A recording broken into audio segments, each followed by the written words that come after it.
Used to be a marksman, huh? Well, now you're just a prisoner, and prisoners don't get respect. Officer Reed Carlson spat at the feet of the handcuffed black soldier right at the courthouse entrance. I'll make sure you can't stand up straight by the end of today. But what he didn't know, the man he was insulting was a living legend, and this trial would be the end of his own career. Benil Cross was escorted across a pothole-ridden parking lot where cracked pavement jutted up in dark patches of asphalt. His hands were cuffed in front of him, the cold metal pressing against wrists that had once absorbed the recoil of a sniper rifle on a scorched battlefield. Mid-morning sunlight bounced off a patrol car's windshield nearby, casting a sharp glare the moment the window rolled down. From inside, Reed Carlson tilted his head, lips curling into a narrow, calculated grin. "Stray dogs show up in court now, huh?" His voice was dry, not loud, but sharp enough to cut through the breathless tension of the morning docket. Benil raised his head unblinking beneath the reflected glare from a police badge glinting on the dashboard. "Dogs don't choose their owners," he said, his voice low and steady like the pull of a sniper trigger, "but owners choose how they treat them." The words didn't come out as resistance, more like a blade drawn from a coat pocket, weightless but razor sharp. Doyle, the officer in the passenger seat, gave a dry laugh. "This one's got more brains than he looks." They moved toward the courthouse's back entrance. The cuffs clicked in rhythm with Benil's steps, a jarring melody out of tune with a parade no one had invited him to. Wind slid through the gaps in concrete walls, carrying the burnt smell of an aging air conditioner and the distinct beat of police boots on cement. Benil said nothing else, but his shoulders stayed straight, as if still standing at attention before a commanding officer. He wore no uniform, no badge, and no weapon now, but the way he walked bent the gravity of the small courtyard between the lot and the hallway. No one came close, no one needed to push him forward. A group stood at the curb watching. Some raised phones, filming quickly until police eyes met theirs. Reed smirked, nodded toward Doyle, and drove his heels into the ground like he meant to crush Benil's shadow. No one said his name. No one called him a soldier, a veteran, or a sharpshooter who had shielded lives under sniper fire. To them, he was just a black man in prison, orange marching forward as a shattered symbol. But Benil's gaze didn't drop. He didn't scan the crowd. He had nothing to prove in silence. He just walked head higher than his shadow, hands bound but unshrinking. From the car, Reed added one more line through the open window. "I'll make sure you can't stand up straight by the end of today." It didn't sound like a threat. It was a statement, a system's attempt to rewrite what survival looks like. But he had forgotten the man he was escorting had once stared through a scope into enemy eyes and survived standing on ground riddled with mines. The steps to the back entrance appeared. A pocket metal door waited like a checkpoint between two worlds, one that gives orders and one that silently obeys. Doyle adjusted his belt, then gave Benil a slight shove on the shoulder. "Move it, soldier. Gate's waiting." His tone was half mocking, half warning, like someone expected an objection. But no one objected. No reporters, no officials, and no protesters spoke up. There was only the sound of handcuffs clinking against the metal lock as they pushed him inside. And there was only Benil's gaze, not angry, not humiliated, but quiet, like an unmarked battlefield grave. A gaze fixed straight ahead, not because he didn't know fear, but because he had already walked through something far worse. From that moment on, the trial was no longer just a legal procedure, it became a front line. On one side, a shackled soldier, on the other, a system that believed it would never bow. But the needle had shifted, and silence began to carry weight. The rest of the hearing had yet to unfold, but what Benil brought into that room laid the foundation for a collapse even the man who cuffed him could not see coming. The courthouse's main gate opened wide like the mouth of an old stone well, catching the full glare of the noon sun, and all the noise pouring in from both sides, scattered murmurs, screeching brakes, the hum of phone cameras powering on at once. People had not gathered because anyone told them to. Each face carried its own bias. Some held signs reading, "Respect our veterans." Others whispered he killed someone, and some filmed while stepping back watching as if waiting for a misstep. Phones were raised from all directions, capturing the scene of a handcuffed man walking slowly toward the security entrance. A few squinted in disbelief, others bowed their heads and whispered. But before the crowd could fully erupt, Reed Carlson shattered the air. "Move," he shouted into the throng, arms spread like a stage manager clearing the set. "Don't film this killer," he shot at Iraqis. "Even kids. Is that your hero?" His voice hit like cold water thrown into what had been a steady murmur. The accusation repeated firm and deliberate, planting doubt in the minds of those who didn't yet know who Benil Cross was. He spoke as if he were the victim, as if holding the whole truth in his hands and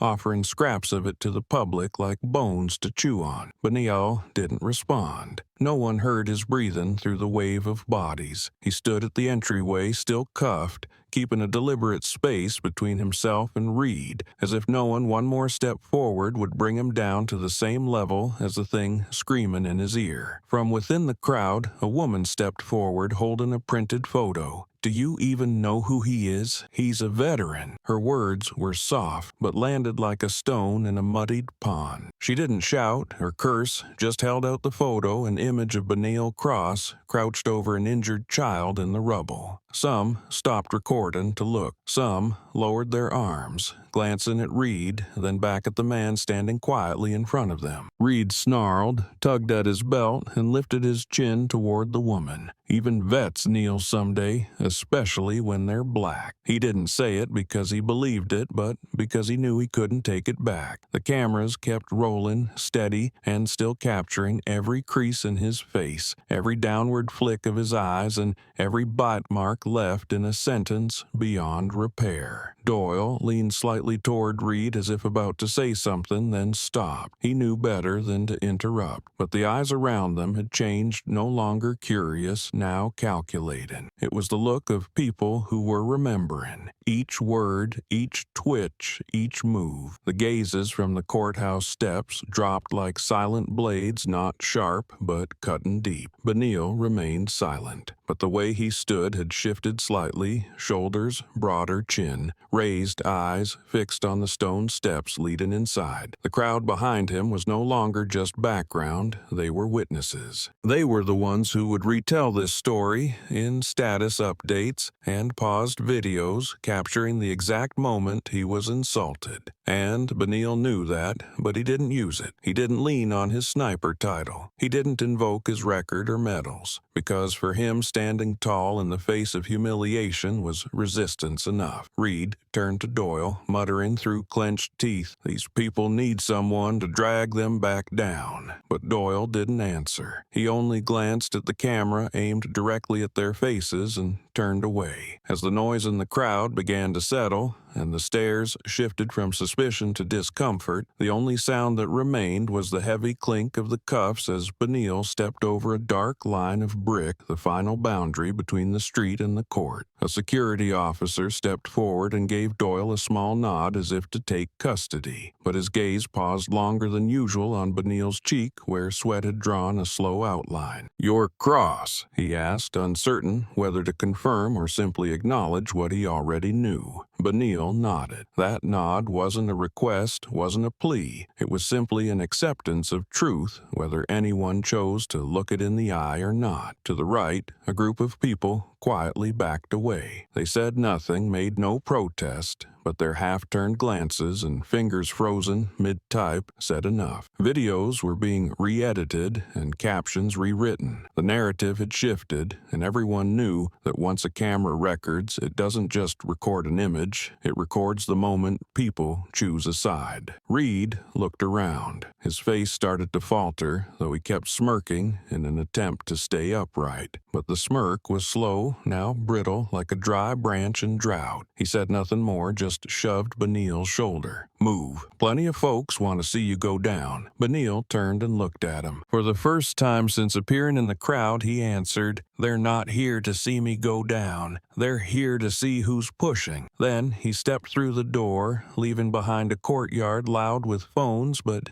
empty of character. This was no longer personal humiliation, no longer an insult to a soldier. It was a cross-section of a nation confronting its own reflection. And that day, Benil didn't need to walk faster because with every step a piece of the system began to tremble, not from explosions, but from an unshakable presence. The waiting room before the hearing wasn't large, but it was long, cold, and still enough that every jingle of metal keys could be heard whenever someone shifted by accident. Benil Cross sat in the middle of a wooden bench running along the wall, his cuffed hands resting on his thighs. He didn't check a watch or ask for the time because anyone who had survived 14 months in the desert had long stopped trusting clocks. Everything in the room was washed in a dull, murky light, the kind that made it impossible to tell if it was morning or afternoon outside. A rusted fan by the wall blew out weak heat, while the floor squeaked dryly beneath the boots of patrolling officers. Doyle entered first, holding a thin folder, flipping it slowly and deliberately. His voice needed no introduction. Third-degree murder, resisting arrest, property destruction. Which one's real? He stood in front of Benil like a prosecutor waiting for a confession, or maybe just checking whether he needed to add talks back with his eyes to the charge sheet. Benil didn't lower his head or flinch. He looked up and met Doyle's stare, his voice calm like wind over a cooled rifle barrel. "Which charge helps you swallow my dignity more easily?" The words dropped, not as defiance or sarcasm, but like a truth spoken clean, a bullet that passed through without bleeding but left a scar deep in the bone. Doyle pressed his lips together and stopped flipping the folder. His eyes darted over the name on the cover, then turned away as if being looked at directly had suddenly become a problem. Another officer near the door furrowed his brow, unsure whether it was Benil's words or the growing silence pressing down on the room. Beyond the wall, a siren wailed faintly, then faded again, leaving only a trace like a tap on the minds of those still awake. A court clerk stepped in, holding a clipboard, short and slightly hunched. He looked from one person to another, then forced a smile toward Doyle. "The hearing starts in 10 minutes. They want to confirm the defendant's identity one last time." He said it in a pure bureaucratic tone, but no one answered. When he turned to Benil, his gaze paused not because of the file, but because of something that wasn't in it. Maybe it was the way Benil sat without trembling. Maybe it was how his shoulders didn't sag like others who'd been cold for too long. Or maybe it was something in his eyes, a trace of something long gone, composure that didn't need to be fake. The air in the room began to thicken as if each breath carried weight. Doyle gave a quiet cough and turned away, the folder still open in his hand, unread. The list of charges, printed in black and white, now looked strangely small in a room where honor, history, and skin color had become the real unspoken trial. The clerk glanced around, gave a polite nod, fixed his eyes on the clipboard, and stepped back as if leaving the scene without officially calling it one. Benil remained seated unmoving. The tendons in his wrists stood out clearly beneath the skin, but his hands didn't clench. He didn't need to do anything to assert his presence because the silence itself, the stillness in his posture, was already making everyone else in the room feel like they were shifting too much, speaking too often, and understanding too little. Reed entered last, a few beats late, as if he had taken time to adjust his stride or prepare the composed face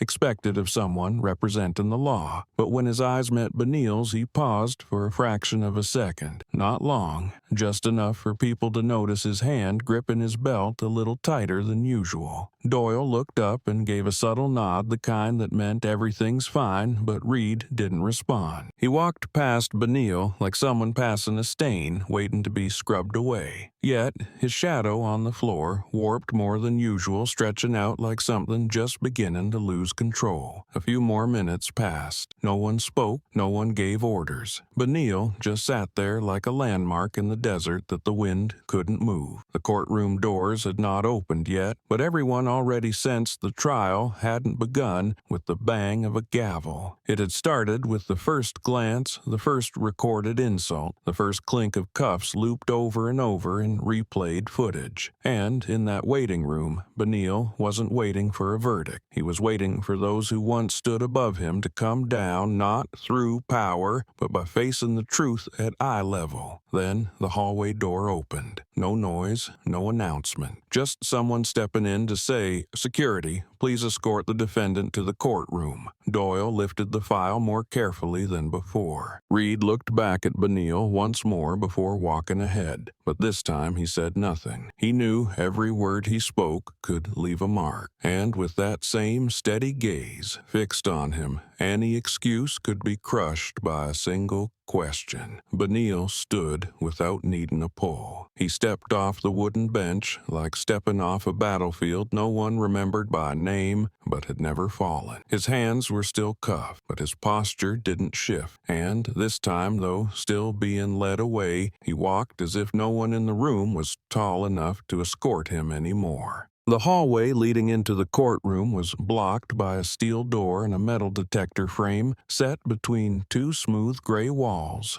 where fluorescent lights overhead cast a cold glow onto the faces already waiting to see what would happen next. Benil Cross stood in front of the scanner, hands still cuffed. A young security officer signaled for Reed and Doyle to step back a few paces to clear the lane. Everything seemed as if it would proceed quickly, orderly by the book. But Reed Carlson didn't let that happen. As Benil stepped toward the scanner, Reed suddenly moved forward, cutting him off. He said nothing, just reached out and yanked hard on the steel cuffs around Benil's wrists, a sharp pull that made the metal strike bone with a clear, dry, stinging sound. The back of Benil's hand twitched, but he didn't react. Reed tilted his head, leaned in slightly, just close enough that no one around could hear, and dropped a familiar line into the space between them like a private slogan: "See no resistance, still has to be chained like a mad dog." The metal detector gave a delayed beep because the operator had forgotten to disable the alert setting. No one laughed, no one interrupted. A few nearby turned away, but that turning only made Reed's action more visible than any accusation. He wasn't speaking to maintain order anymore. He was speaking to make others feel small and to make himself feel bigger, even if only for a few brief seconds when cruelty fit neatly into a joke. Benil turned to look at him, not backing off, not dodging. His voice came slowly and clearly, as if every word had to pass through a battlefield of memory before reaching his lips. "Don't be afraid of me. I defended this country. I didn't threaten you. It wasn't a counterstrike. It was a reminder of a past. None of them had the right to erase a past in which only one side had faced real bullets, while the other now tried to assert control through handcuffs." That answer didn't just freeze the air, it widened the eyes of the security officer at the scanner. He said nothing didn't stare long, but the way he set the device down on the table revealed a hand that was shaking. Doyle stood behind them just far enough not to be part of the moment, but too close to escape it. He shook his head faintly, not clear at whom, then muttered low enough for both Benil and Reed to hear, "What country? You're the stain on a real uniform." His voice no longer carried sarcasm, but weight, as if even he could feel the line stretching thin between the one in charge and the one in cuffs no longer cleanly drawn.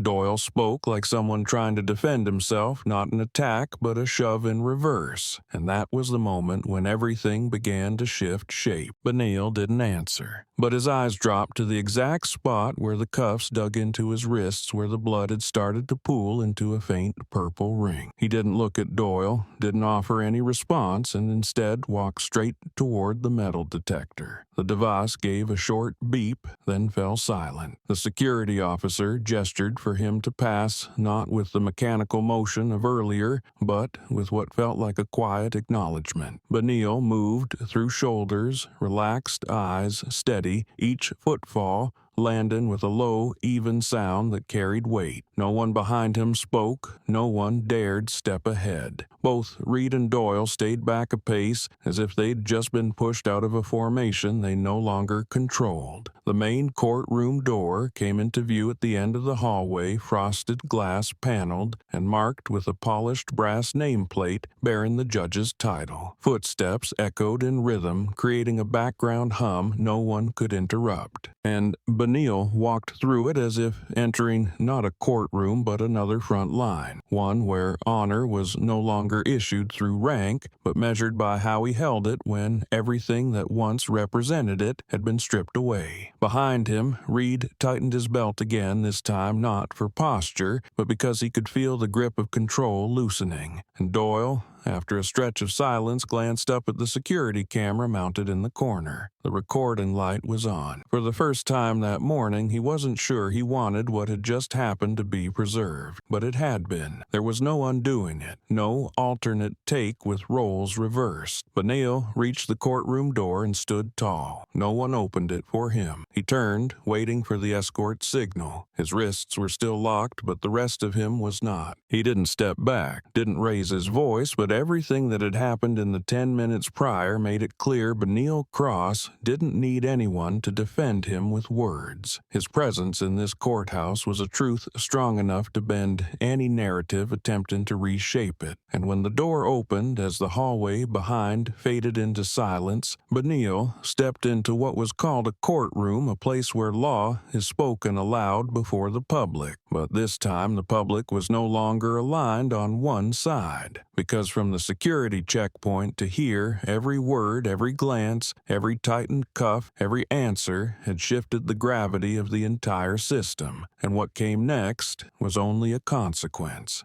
The hallway connecting the security checkpoint to the main courtroom was paved with rough gray stone, low-ceilinged with strips of white light casting down in segments, creating the sense of a quiet tunnel leading somewhere no one wanted to stay long. Beneath the worn concrete walls, the cooling system gave off a soft hiss, making every footstep echo across the tile. Benil Cross walked steadily, hands cuffed in front of him, followed by 2 officers and a security guard. He didn't turn his head or glance sideways, but his breathing remained steady, his posture unchanged, as if his body had become the dividing line between 2 places, the one he once belonged to and the one he had been pushed into. Muted laughter and voices echoed from ahead. A group of high school students was touring the courthouse, led by a young teacher and a court staffer. They stood clustered in rows, eyes darting around, weary and curious at once, unsure whether this was a field trip or a glimpse into a place they didn't belong. As Benil and his escort approached, the students fell silent for a few seconds until a whisper rose clearly in the narrow space. "Is that a prisoner?" A short boy asked softly but loud enough to ripple across the stillness like a wave on glass. Reed Carlson turned without looking at any child in particular, but his voice carried far enough for all to hear. It cut into the quiet like a drill. Not a prisoner, a killer who used government-issued rifles to shoot people. He didn't sneer or shout,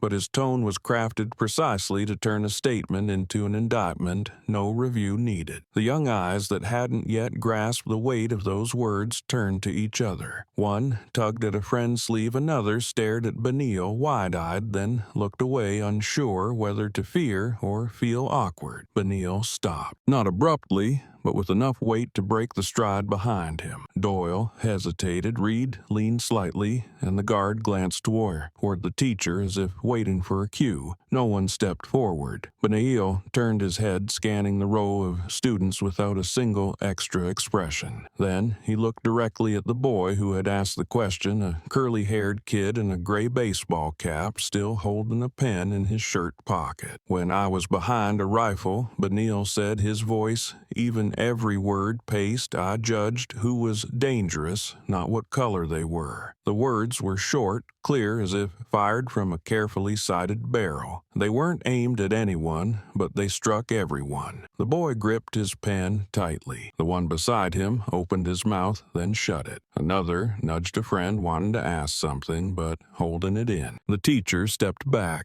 eyes on Benil, then on her students, her hand tightening at her side as if trying to hold something from slipping an answer, or maybe just breath. No one replied. No one could. Not because they were forbidden, but because there was nothing left to add after an answer that already said everything. The atmosphere in the hallway shifted from youthful curiosity to the silence of those who for the first time understood that sometimes honor doesn't live in explanations, but in the way someone chooses to stand under the gaze of an entire generation without bowing. Reed tightened his belt, but said nothing more. Benil's words hadn't been a rebuttal, yet they made every accusation before them feel like a cheap repeat. Doyle pressed his lips together, glancing toward the courtroom door a few steps away. He moved forward, brushing Benil's shoulder as a signal to continue, but this time his hand didn't push. The guard behind them gave the teacher a quiet nod, then followed close behind. The hallway to the courtroom stretched straight to its end. Small, frosted glass windows on either side let no natural light through,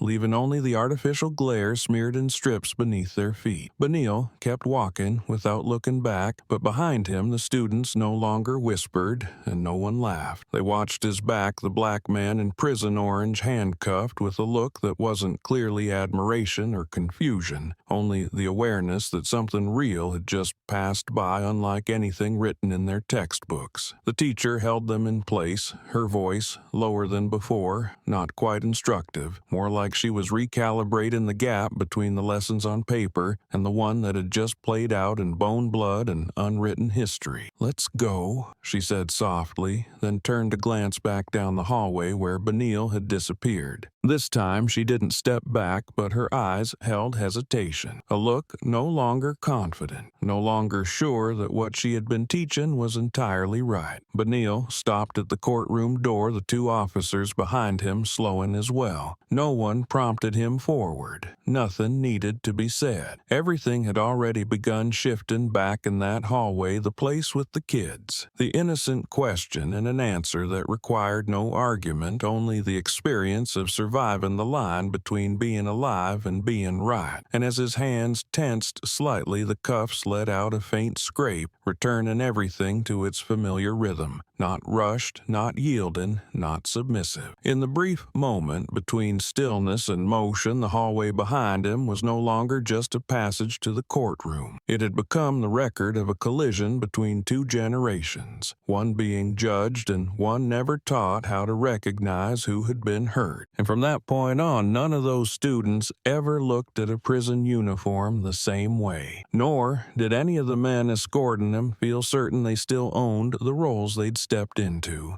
They only knew that since that one sentence, every action to come would be measured not only by law, but by the gaze of someone who once stood tall between two worlds and didn't choose sides by color. Not long after, Benil Cross walked through the hallway into the courtroom, a video clip 11 seconds long began spreading across social media. In the frame, slightly shaky from being filmed hastily on a phone, a black man in prison orange is cuffed tightly between two white officers. One officer pulls his wrist back at an awkward angle, blood seeping from the base of his hand, tracing a thin red line down his wrist to the back of his hand. But what kept this clip from getting lost in the flood of digital noise was the way that man, restrained, escorted, surrounded, still held his head high toward the gate as if refusing any angle of submission. The person who recorded it was a young woman from the group of students walking through the hall. She didn't scream, didn't question, didn't speak. She simply raised her phone and captured a moment she wasn't sure she should keep. When the clip ended, she added a caption, "This is how they treat our Marine." She posted no further comment. No name, no hashtags, but that silence was exactly what made millions stop scrolling. Within 2 hours, the clip reached 1 million views. Benil's face, his eyes a streak of red across his skin that didn't change his expression, each frame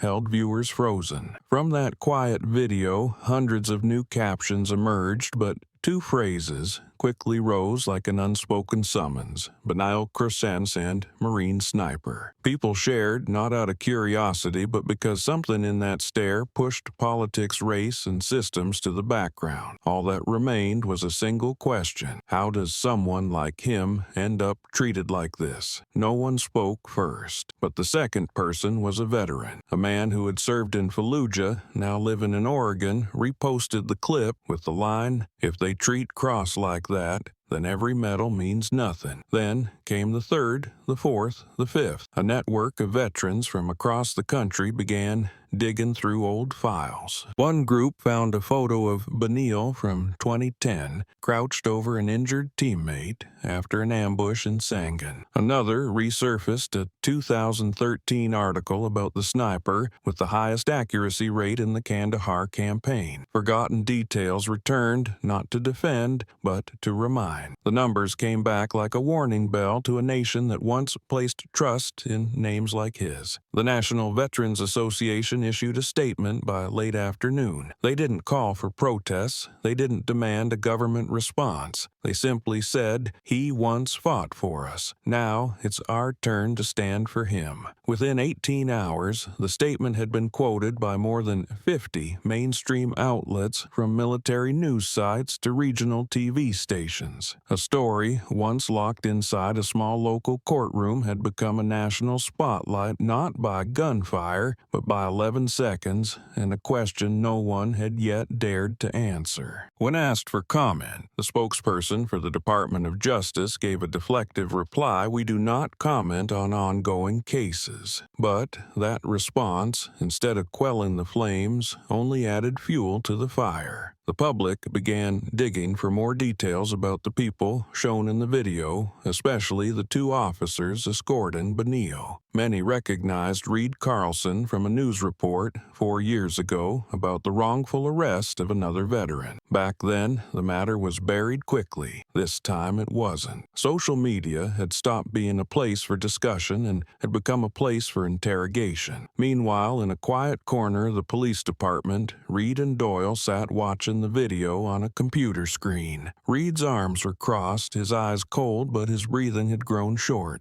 Doyle sat beside him, silent, watching the blood trickle from Benil's wrist, then glancing over at his partner. "It's out now," Doyle said, voice hoarse. "You think anyone still believes we're the good guys?" Reed didn't answer right away. He kept his eyes on the screen. Benil's stare in that footage, that look, seemed to pull the air out of the room. Outside in the hallway, a reporter from the local newspaper waited to interview the court's spokesperson. When she asked a court staffer about the trial, the staffer only shook their head. "I don't know, but I don't think this one wraps up as easily as the others." And it didn't. The 11 seconds couldn't be erased, couldn't be drowned out by other headlines. It was a moment in which people who thought they had no part suddenly felt responsible for choosing a side for someone who never asked them to. And amid the rising noise outside, Benil Cross sat quietly in the courtroom, waiting room, unaware that the clip had slipped past every firewall and the filter. He wasn't checking, his phone wasn't speaking, didn't know. Someone had pulled up an old photo of him from 15 years ago and aired it on national television. All he knew was that the cuff on his wrist still left a red mark, and that on the other side of the door the trial was counting down by the minute. But he didn't know, and didn't need to know, that outside a sense of honor once buried beneath a list of charges was being unearthed. And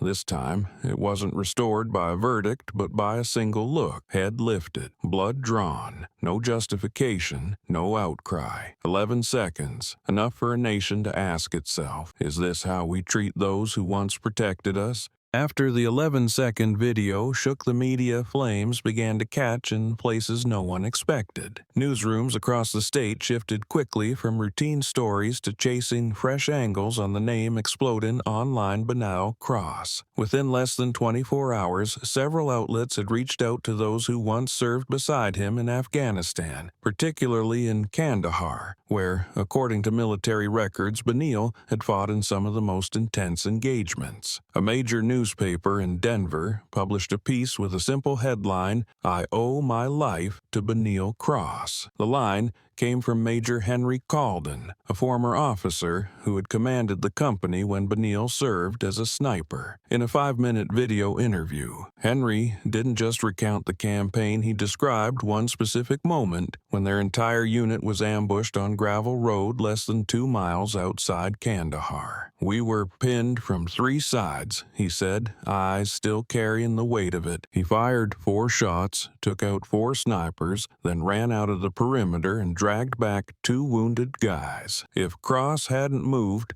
the whole squad wouldn't have made it out." His voice lowered as he turned to the present. "And now he's treated like garbage, dragged through a crowd, cuffs cutting into him until he bleeds. This is how this country says thank you." The question needed no answer, but the public didn't stay quiet. Beneath the article, hundreds of comments poured in by the minute. People who had never heard of Cross began reposting the interview old photos and archived stories from campaigns he had been part of. Meanwhile, a local TV station released footage from a memorial for fallen soldiers where Cross had once given a brief but powerful speech. That image, him in uniform, hand on a comrade's portrait, eyes toward the flag, stood in stark contrast to the handcuffed man in the video. While media everywhere scrambled to piece together the truth behind the charges tied to his name, Reed Carlson remained in a small second-floor office at the police station. In front of him, a computer screen lit up with headlines, images, and analysis. He leaned back in his chair, shrugged as if watching news about a stranger. When Doyle walked in, carrying a lukewarm cup of coffee from the machine, Reed threw out a line without turning his head. "A black Marine's no different from any black civilian. Give him stripes, so what? Take off the uniform and he's just another one of them." The words slid into the room like an arrow aimed at nothing but left no echo behind. Doyle didn't sit down right away. He placed the coffee on the desk, but his eyes stayed fixed on the headlines flashing across the screen. "That guy's getting too big, Reed." His voice carried no attitude, but the unease in it was clear. Not because he believed Cross was innocent, but because he knew the attention had shifted and what they had done could no longer stay buried at the bottom of the lake. "I'm serious," Doyle added, eyes scanning the comment threads beneath the articles. "This time, people won't forget. It's not like the others." Reed turned to glance at his partner, then let out a soft laugh as if the whole thing was overblown. But even he couldn't deny that since the previous afternoon the patrol division's phones hadn't stopped ringing with calls demanding explanations, and the station's surveillance footage had already been requested by Internal Affairs. Every action, every word from the day they escorted Cross was now under review minute by minute,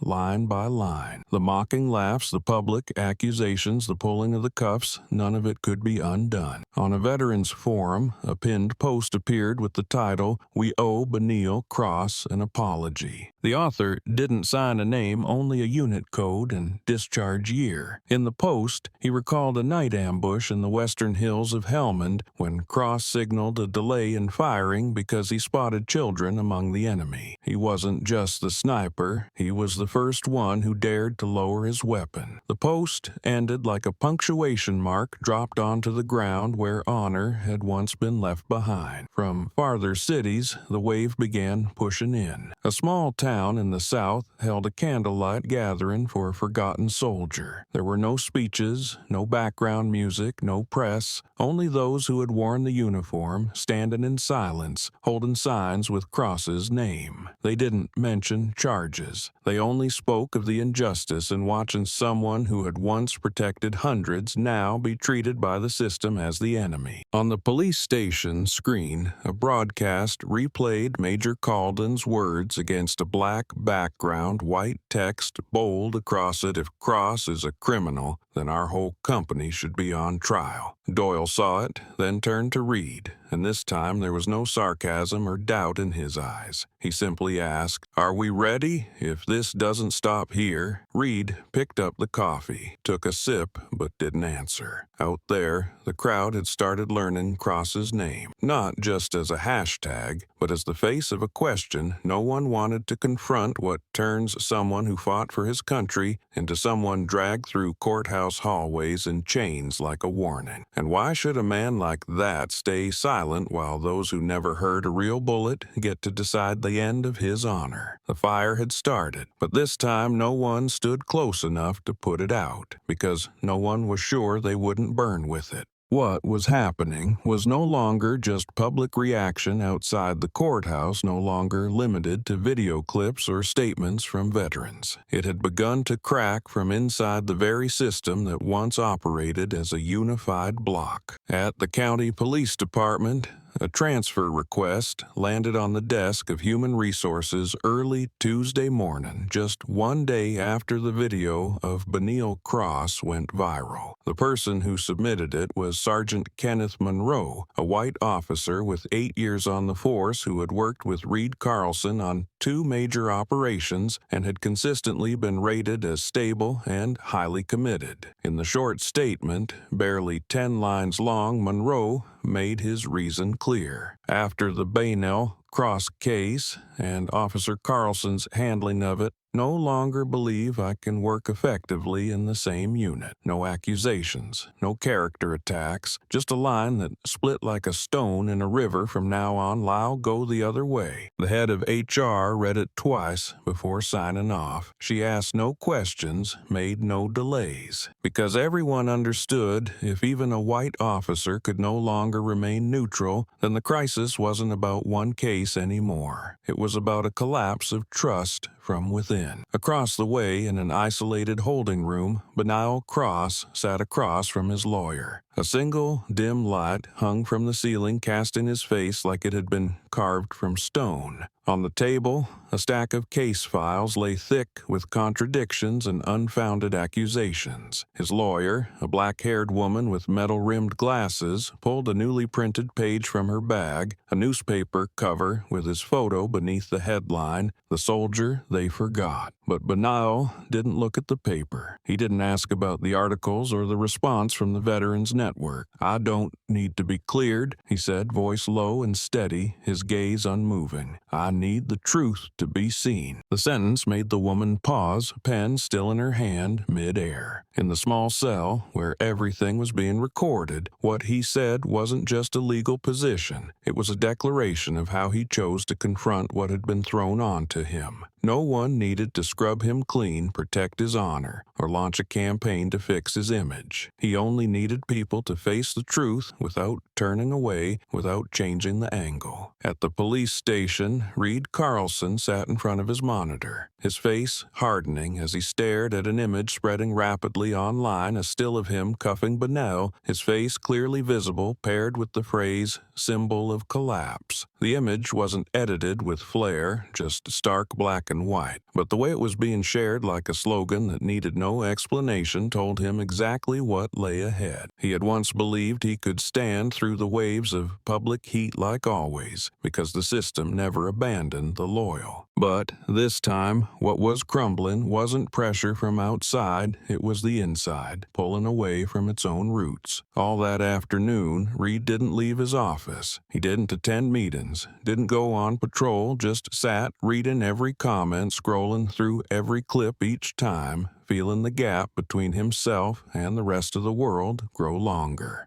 Doyle walked past without saying a word, only glancing quickly before moving on. No more familiar nod, no lunch jokes, no alliance, just 2 men trapped in a system losing bricks one by one. By nightfall, Reed lay in his small apartment on the south side of the city, the TV still glowing with news, though the sound had been off for who knows how long. He didn't fall asleep right away. Cross's voice still echoed in his head, the line he couldn't shake, I defended this country. I didn't threaten you." The words hadn't been shouted, hadn't been used to resist, but they echoed in his mind like a bell struck deep inside something he had tried to bury. When sleep finally came, it arrived without warning. In the dream, Reed stood in a packed courtroom, ceiling lights bearing down on the defendant's chair. But Cross wasn't sitting. Cross was standing, hands at his sides, no cuffs, no prison uniform, just his military dress, clean, pressed intact. No one spoke, no one gave orders. Reed couldn't move, and Cross looked at him. Not with rage, not with contempt, just looked straight into a place no one else had ever reached. Reed tried to turn away, but his feet felt nailed to the floor. He raised a hand to shield his face, but every motion was held in place by something unseen. In the middle of the dream, he opened his mouth to speak, but no sound came out. He jolted awake close to 3 a.m, shirt soaked with cold sweat. The TV was still on now, showing a replay of the candlelight vigil, a memorial held by a group of veterans in the city park behind the war monument. The camera panned slowly across the faces, all bowed, not singing, not reading speeches, just standing, candles in hand, the soft gold light trembling in the night wind, an absence of noise that spoke louder than any protest Reed had ever witnessed. He turned off the TV, sat up, and stared out into the darkness beyond the window. For the first time, he wasn't sure the system he had once trusted would still hold. Not because people had turned their backs on him, but because deep down he knew he had chosen the wrong side. And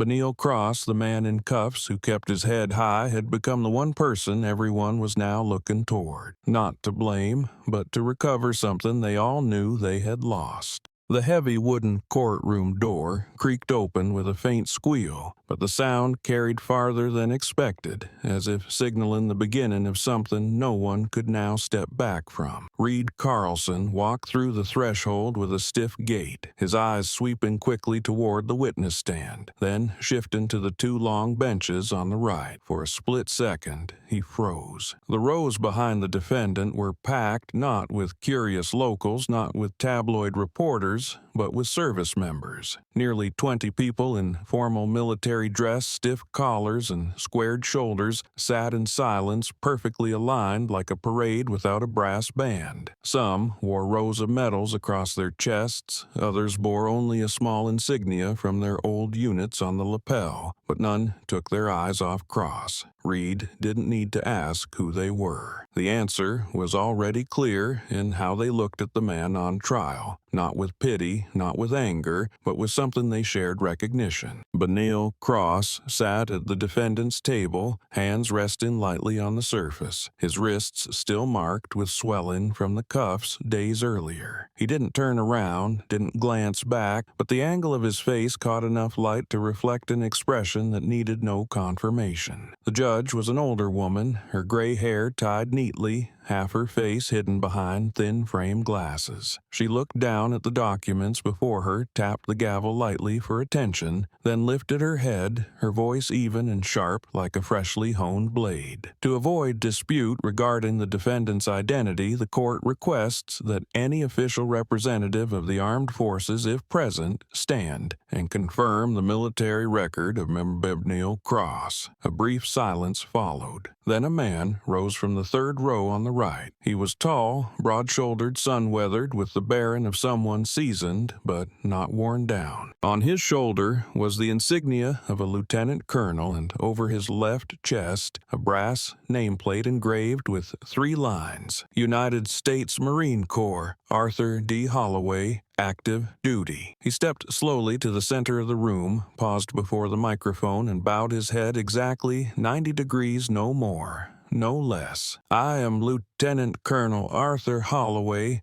currently serving at Camp Pendleton. I hereby confirm before the court Benil Cross served as a marksman in the United States Marine Corps, rank of corporal, deployed in both Iraq and Afghanistan. He was awarded 3 commendation medals for distinguished service, and at no point during his enlistment was he subject to disciplinary action." No one spoke. Reed shifted slightly, feeling a heat rise at the base of his neck, as if someone had just drawn a line straight down his spine. Doyle gripped the edge of the bench, his gaze slipping from the paperwork for the first time in the trial, looking directly at Benil without any trace of attitude. As for Benil, he remained still, only his right hand tilting slightly toward the wooden rail, fingers curled in a subtle gesture of control, not defense, not display. The judge watched Lieutenant Colonel Holloway for a long moment, then nodded for him to return to his seat. She made a few notes in the record, then lifted her head not to cross,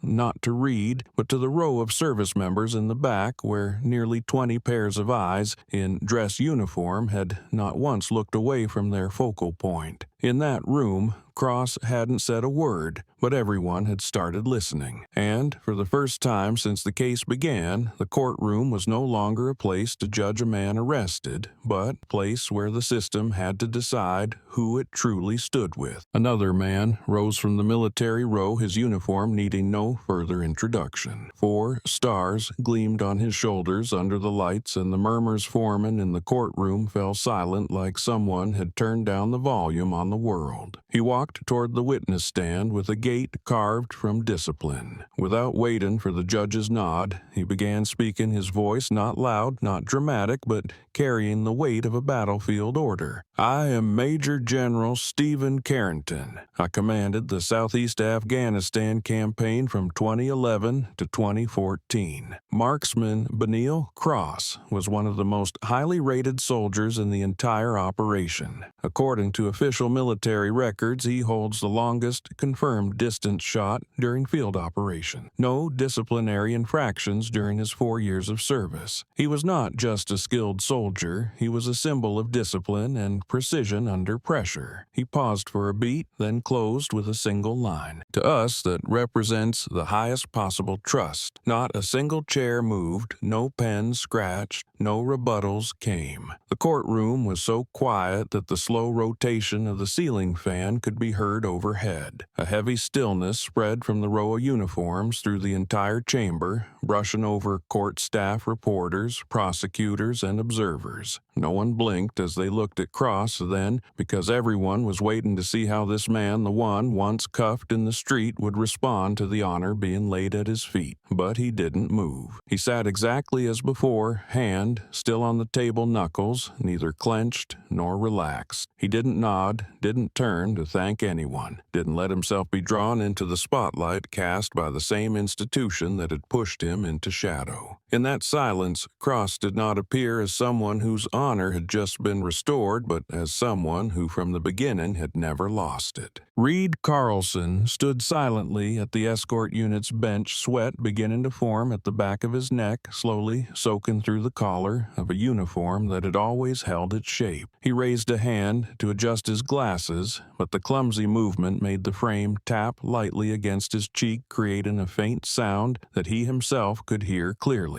No one looked at him yet. Reed felt as if hundreds of eyes were bearing down on him. Not angry eyes, not accusatory. It was the kind of gaze a person cannot escape because it doesn't judge it, simply illuminates what has always been there. And Reed knew exactly what was being seen. The courtroom was no longer a place he could enter with the confidence once propped up by his badge and rank. It had become a space where every light cast left nowhere to hide, and Benil Cross, the man who once walked silently through every hallway, was now the one making an entire system fall quiet to hear a truth it had long stopped daring to face. When the clock on the wall ticked past 10, the lighting in the courtroom remained unchanged, but the air had grown noticeably heavier. Benil's lawyer stood up, holding a slim packet of documents neatly stapled along the spine. There was nothing dramatic about her, no theatrics or visual flourishes, just white paper and truths that had been kept sealed too long. She didn't pace around the podium, didn't glance toward the gallery, but spoke in a calm voice like she was reading a technical report. Your Honor, in response to the charges against my client, we would like to present several visual exhibits and verified testimonies. On the screen mounted to the courtroom's right wall, a video began to play. No music, no edits, barely a minute long, but every frame cut straight to the core. In the footage, Reed Carlson was clearly visible, yanking Benil's wrist sharply back. The camera wobbled as the person recording moved, but still captured Cross's face clearly as he stared toward the courthouse entrance, blood trailing from his wrist in a thin line. There was no resistance, no excessive movement, no shrug, no twist. Just Reed's voice captured verbatim. See, even without resisting, you still gotta lock him up like a rabid dog. The sound echoed in the courtroom not because it was loud, but because it was clear, undeniably real. No one spoke, not a single whisper, not a chair scraping against the floor. The lawyer stood silently as the footage ended, then transitioned to the next piece, an audio clip pulled from the department's surveillance system where Doyle could be heard muttering beside Reed, "What country, huh? You're a stain on real uniforms." No one tried to reframe the context. No one could justify the tone, the motive. Those words didn't need embellishment to reveal the contempt behind them, the kind that turned a prisoner escort into a public shaming without anyone in the system stepping in to stop it. The lawyer didn't end with a long summary. She simply raised her head, looked directly at the judge, and said with steady clarity, "We are not asking for sympathy. We do not reject the system. We only want to lay bare the truth that my client was not treated as a defendant under legal procedure, but as a symbol crushed to hide what others didn't dare confront." She sat down, didn't glance toward the prosecution, didn't look at Cross. In that moment, the courtroom sank into a thick silence. No raised hands, no shifting bodies. On the police bench, Reed Carlson lowered his face, hands gripping his knees. He didn't speak. The legal counsel representing the police department didn't rise to object, didn't challenge the evidence, didn't argue about editing or context. No one gave a reason. No one denied what had just been shown. Doyle glanced at his partner, then turned away again, his lips pressed tight like he was biting down on something he once believed was right. The entire courtroom felt as if it had just been unmasked, not by a sudden shock,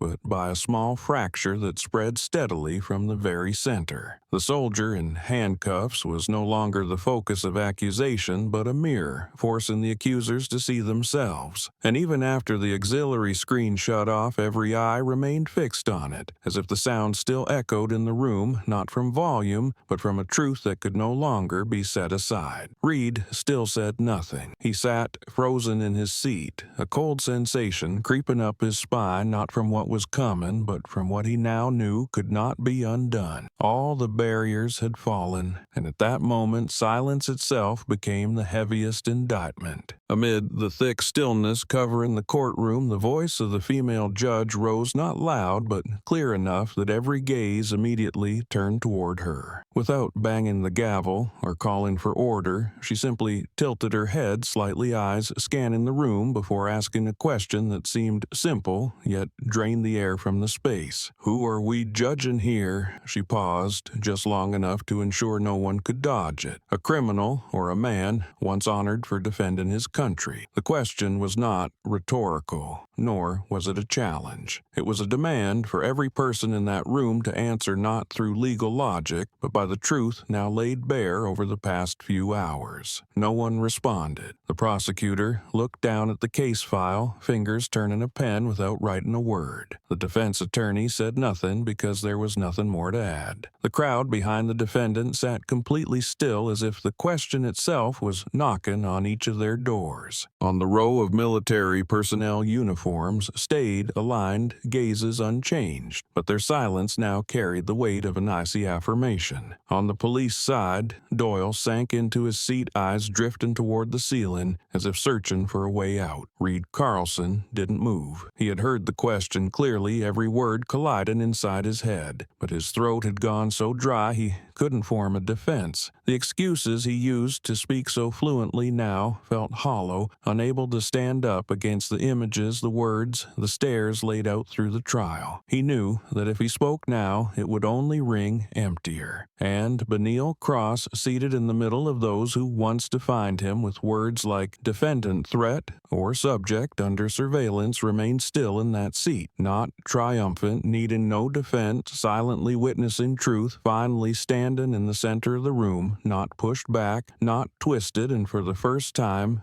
forcing an entire system into silence. In that moment, the judge's question needed no answer, because what she sought was self-reflection, and the silence spreading through the courtroom was the clearest response the people who had handcuffed him, escorted him through crowds, and turned him into a symbol of guilt had just realized they never had the right to judge him in the first place.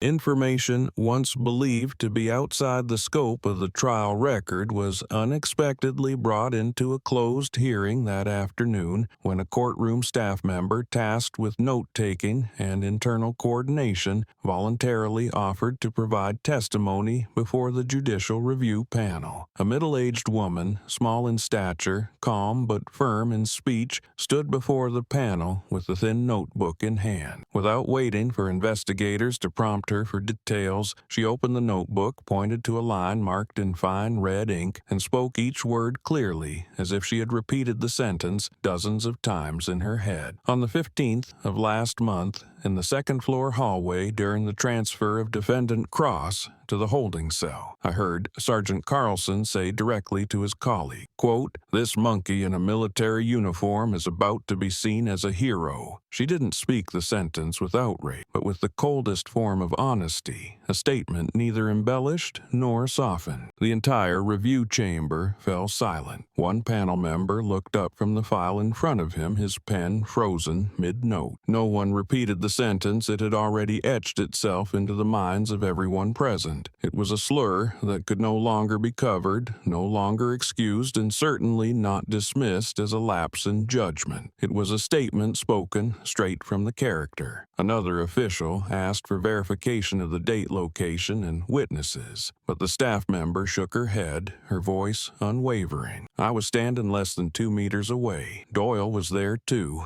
I didn't imagine it. I just didn't think at the time that I needed to say it. The testimony was immediately submitted to an emergency hearing where representatives of the police force were ordered to respond. The spokesperson assigned was the city's chief of police, a man once known for his assertive public statements and media-friendly demeanor. But this time his confident expression was gone. When asked why no disciplinary action had been taken, or why an internal investigation hadn't at least been initiated following such a statement from Carlson, he sat upright, eyes avoiding the camera, and answered slowly but offbeat, "I thought it was just joking between colleagues. In the force, we often joke around to relieve stress." His response brought a weighted hush over the room, not because it was crude, but because it was unmistakably careless. A racial slur had been treated as banter, then shielded by the very person with the highest authority in the department. No one spoke next, because the silence in that moment was enough to define the boundary the legal system had long perhaps unconsciously allowed to blur. Outside the courtroom, the leak began. News outlets immediately pivoted to analyze the new testimony. On television, legal commentators shifted from debating statutes to questioning ethics and institutional cultural standard. A veteran journalist blurted out live on air, "If this is how they talk to someone who defended the country, what are they saying to civilians with no medals?" The question spread like fire on dry grass. Social media was flooded with excerpts of the offensive remark, drawing thousands of comments within the first hour. The wave of outrage had moved beyond defending Benil Cross's honor and turned into a broader reckoning about morality, discrimination, and systemic accountability. Within 2 hours, a petition demanding Reed Carlson's suspension and a full investigation into his former police unit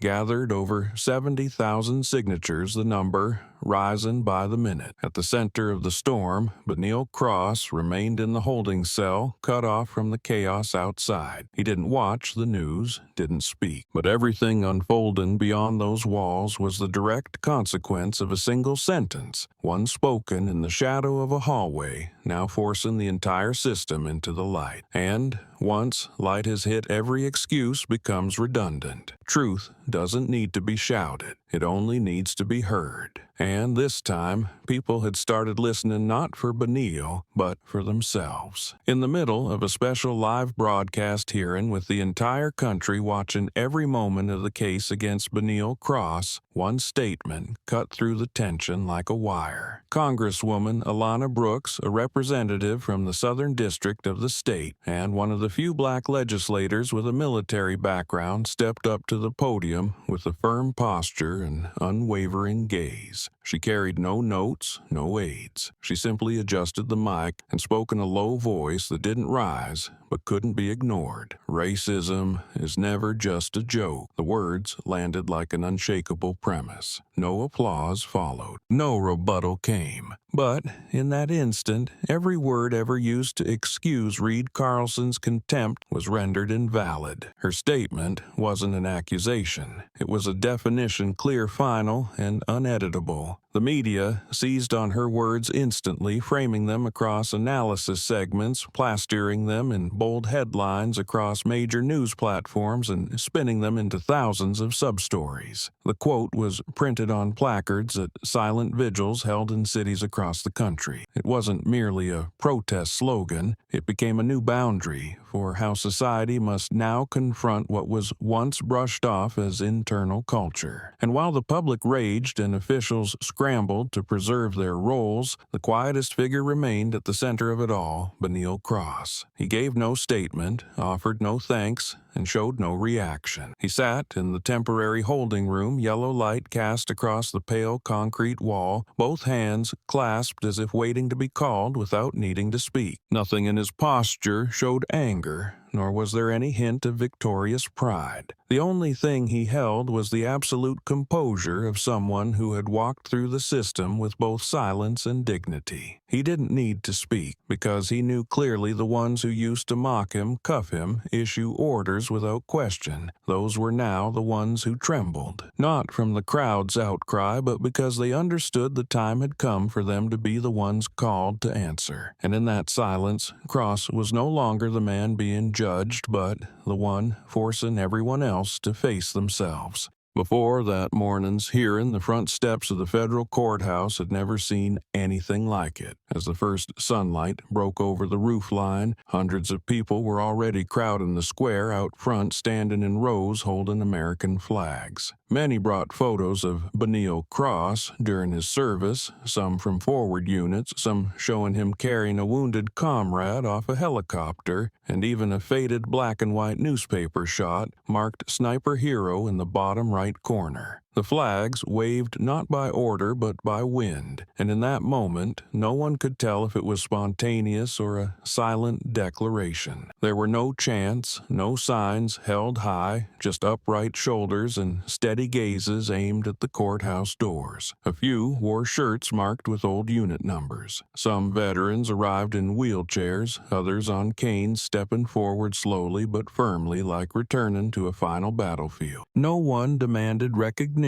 but every stance was a reminder that Benil had not been forgotten, and honor was not something anyone could hand out at will. When the prison transport van pulled up to the entrance, every head turned in unison. The van door opened, and between two escorting officers, Benil Cross stepped out. His hands were no longer cuffed, thanks to a special judicial order issued after the last hearing. The orange prison uniform remained, but it no longer distorted the way people saw him. He walked forward, not rushing each step, evenly landing on the stone. The crowd didn't cheer, but they weren't completely silent either. An old veteran, silver-haired, his face carved with battlefield lines, stepped away from the curbside and moved forward. He didn't speak at first, just stood in front of Benil, then extended his hand. Cross looked at him, then gently reached out and took it. The grip wasn't tight, but firm enough that everyone nearby could hear the man say, clearly and steadily, "You're the reason I'm still alive today." No one asked for applause, no one called for silence, but those closest raised their chins, eyes like steel forged from long years. A woman behind them lifted a photo of Cross with his unit in 2011, the team seated around an M40A5 rifle, a handwritten caption beneath it reading, "He wasn't a good Marine. He was the standard." In that moment, Benil was no longer a defendant, no longer someone under public scrutiny. He was someone an entire community had chosen to stand behind, not out of outrage, but because of memories and truths they had once risked their lives to protect. The courthouse doors opened, and Benil stepped inside, but those outside held their ground. Some sat on the steps, others laid flags across the brickwork and waited until the hearing ended. Major news networks rolled up broadcast trucks, but didn't push through the crowd, because by then no one there was just a spectator. Each person had come for their own reason, but stood together in the same cause to ensure that no one who once sacrificed for honor would be cast aside by the very system they swore to defend. Benil didn't look back, but what stood behind him formed a wave that couldn't be erased. Those who were there that day would never forget the handshake from the old soldier, the simple sentence that lingered like a vow. And from that moment on, the courtroom was no longer a place that judged him. It became the place where everyone had to answer who was truly standing on the right side. Reed Carlson walked down the rear hallway of the courthouse with sunken eyes, shoulders heavier than usual, his posture pulled inward like he was trying to shrink away from the gaze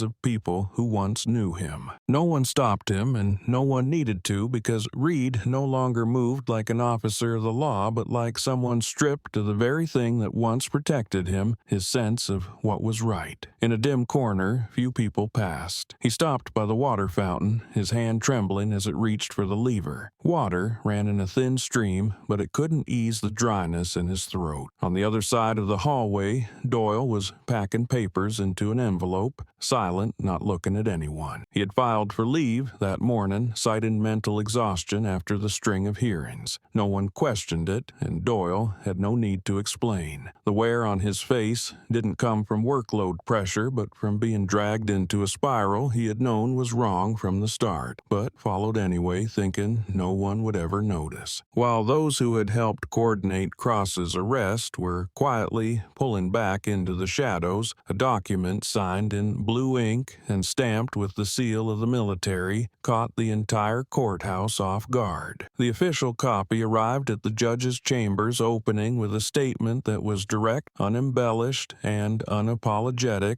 General William R. Maddox, 4-star, will be present at the final hearing of Benil Cross. The letter was less than 2 pages long, but carried the full weight of a public commitment. Not to testify, not to deliver a speech, simply to be there in action, heavier than any defense. The signature belonged to one of the highest-ranking officers in the U.S. military, a man who had commanded dozens of operations, served as a strategic advisor to the Pentagon, and rarely appeared in politically charged matters. His decision to attend the hearing needed no explanation because the act itself delivered the message. If Cross ever belonged to the military, then today the military stands with him. The news spread through media channels like wind tearing through barriers. No longer a rumor or speculation, the appearance of a 4-star general in a civilian courtroom was seen as unprecedented in the last 2 decades, and that very anomaly transformed the case from a debate about professional conduct into a reassessment of how the entire system treated people after they took off the uniform. Within hours of the letter's release, a flood of editorials appeared across major outlets, each one driving toward the question no one had yet dared to answer: if someone like Cross could be treated this way, what chance do ordinary people have? Inside the holding cell, Cross kept his routine of reading documents every morning, never asking about the news outside, never asking who was coming or going. But the cell block supervisor, when placing the meal tray down, paused a moment longer than usual. Not because of the food, not because of the procedure, but because of something unwritten, yet clearly understood. The upcoming trial would no longer be the end of a case, but the beginning of something no one could undo. And when the general walked into the courtroom, no one would look at Benil Cross through the eyes of judgment. They would have to see him the way he had lived, head held high, enduring, and never leaving anyone behind.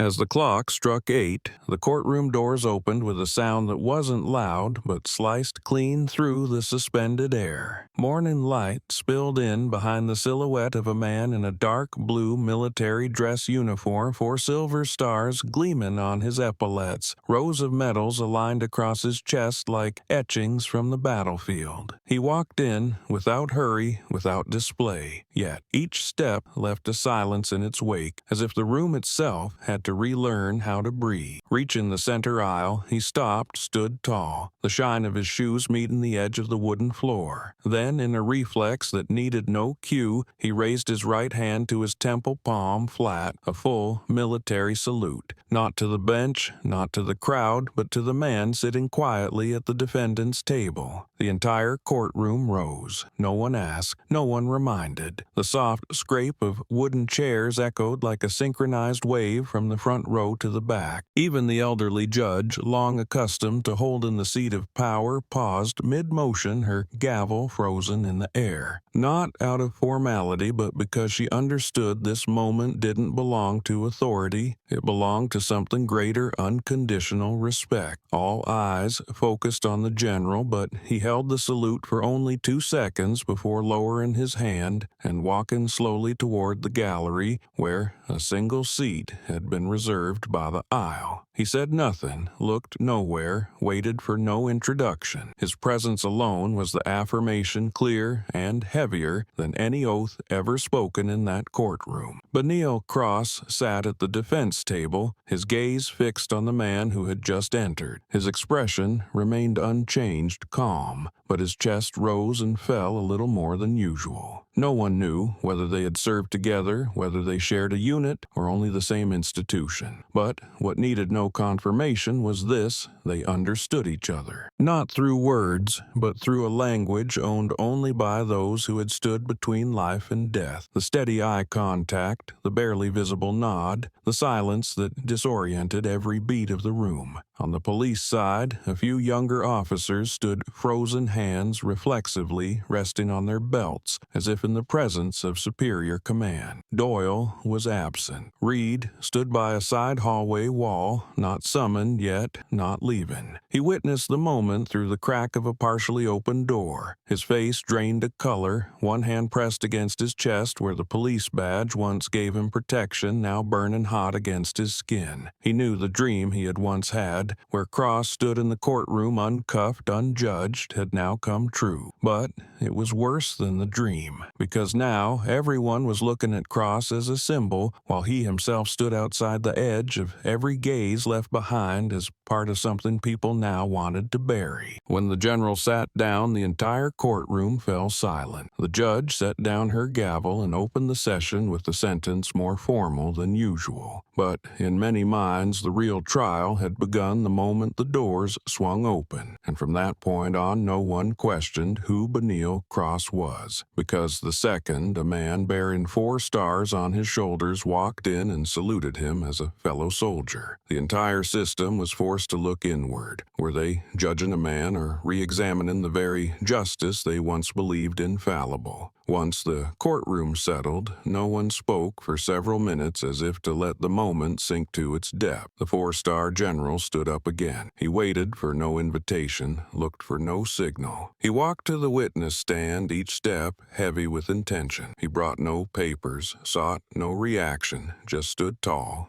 hands resting in front of him, and spoke with a voice steady and firm, like the beat of a war drum across desert ground. "I'm not here to intervene. I'm here to apologize." The sentence was short, without context or justification, but its echo struck like artillery at the heart of the trial. A general, standing at the top of the military hierarchy, didn't deflect, didn't blame, didn't explain. He apologized, not for his own honor, but for the honor of a man who once served beneath him, carried a rifle across nameless terrain, and was now treated like a disposable shadow in his own country. There was no applause, no audible reaction. Every eye in the room turned toward the only person worth watching in that moment, Benil Cross. He sat upright, not rigid, his head tilted slightly toward the general, his eyes wide as as if etching every word into memory. Then he lifted his head, not to respond, not to forgive, but simply to acknowledge. It was a slow, still movement, yet enough for the entire courtroom to understand he had heard. And in that moment his eyes said more than any statement could. There was no pride in them, no bitterness. What they held was the final justice he reclaimed not through outrage or litigation, but through the steady endurance of a man who had stood under the weight of layer after layer of judgment. General Carrington met his gaze, nodded subtly, a silent thank you, then returned to his seat. For the rest of the day's proceedings, he said nothing more. He didn't need to, because once spoken in silence, that apology carried enough weight to make the entire system bow its head, and enough for Benil Cross to lift his and walk out of the place that once tried to brand him a failure. But with that silence and that look, he became the opposite, the symbol of a kind of honor no one had the right to take away. The second morning of the trial opened with a scene not seen in any civil case in the past 30 years. When court staff unlocked the main doors at 7:30 a.m., the line already stretched to the far end of the South Plaza. Many wore formal military uniforms with old unit insignias, shoulders squared, belts tight, looking more like they were preparing for inspection than attending a trial. Mixed among them were civilians, some elderly holding children's hands, some students, even workers skipping early shifts, all without loud signs, only holding simple black ink placards reading "Justice for Cross." The gallery seats inside filled within 10 minutes of opening. The atmosphere didn't resemble a search for a verdict, but a moment where society itself had to watch and decide where it stood. In the front row, a gray-haired man with a single silver star on his shoulder straightened his collar and stood when the judge permitted testimony. His voice wasn't loud, but it carried the scars of time firm and steady in a room holding its breath. "I am retired Lieutenant General Gerald Matheson. I commanded Benil Cross during the Rawa Ridge offensive in 2012, where we lost 8 men in under 15 minutes. Cross saved a platoon with 3 shots, then pulled the wounded out from less than 200 meters from the blast zone. If today this man is called a criminal, then I suggest we put the entire Iraq campaign on trial. Try it all again, because if we trusted the wrong man, then every victory report we filed was a lie." No one responded. Not a single member of the bench took notes. Some words aren't logged because they fall outside formal argument, but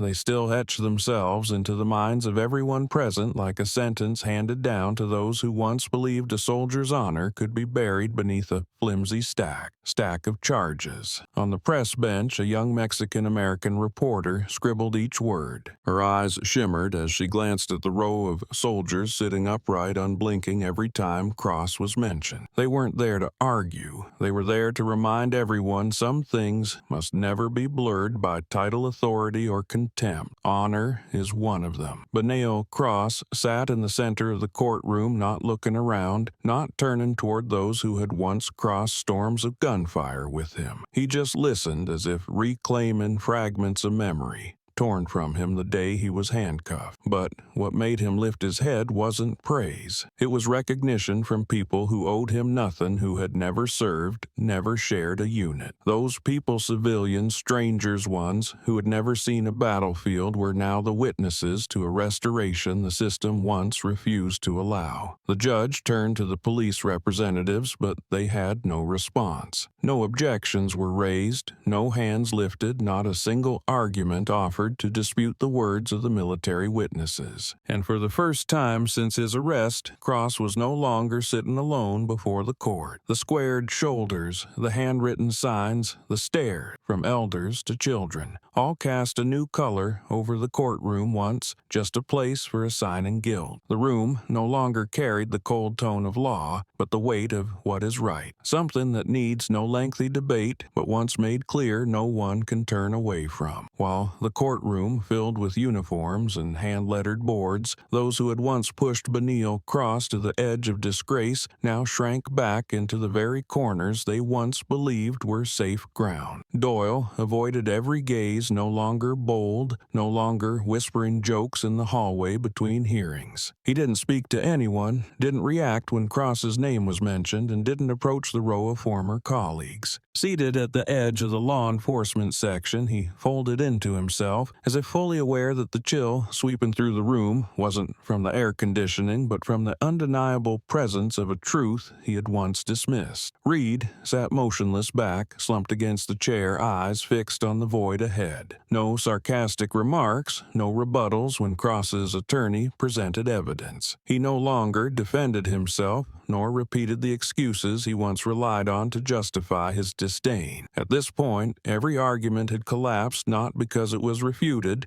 but because no one needed to hear it anymore. Amid all those silent shifts, Benil Cross remained seated at his table, hands interlocked atop the wood. But there was a subtle change everyone could feel. He no longer looked down like he had in the early days of the trial, nor did he keep his gaze neutral to shield himself from opposing stares. When witnesses stood to speak of him as part of living history, when those who gave orders now voluntarily apologized, and when those who once held power sat in silence, Benil lifted his head, not in reaction, not to make a point, but as a choice. And that gaze, when it reached the space between those who had judged him, carried a different weight. It was no longer the look of someone enduring, of someone weathering damage in silence. That gaze now belonged to someone demanding not pity, but clarity. Not scattered apologies, but concrete correction. Not because he needed his honor restored, but because the system needed to confront what happens when it disregards it. That raised head held no trace of triumph. It was a reminder that Cross had never stepped away from his place, only now he was no longer standing there alone. And those who once believed they could impose upon him were now forced to sit down, to lower their head, not because of the law, but because he had made them see the very lines they themselves had crossed. In that moment, the courtroom seemed to shrink between two forces on one side, the words once stacked on Cross's shoulders. On the other, the silence pressing into those who once believed they were right. And his gaze,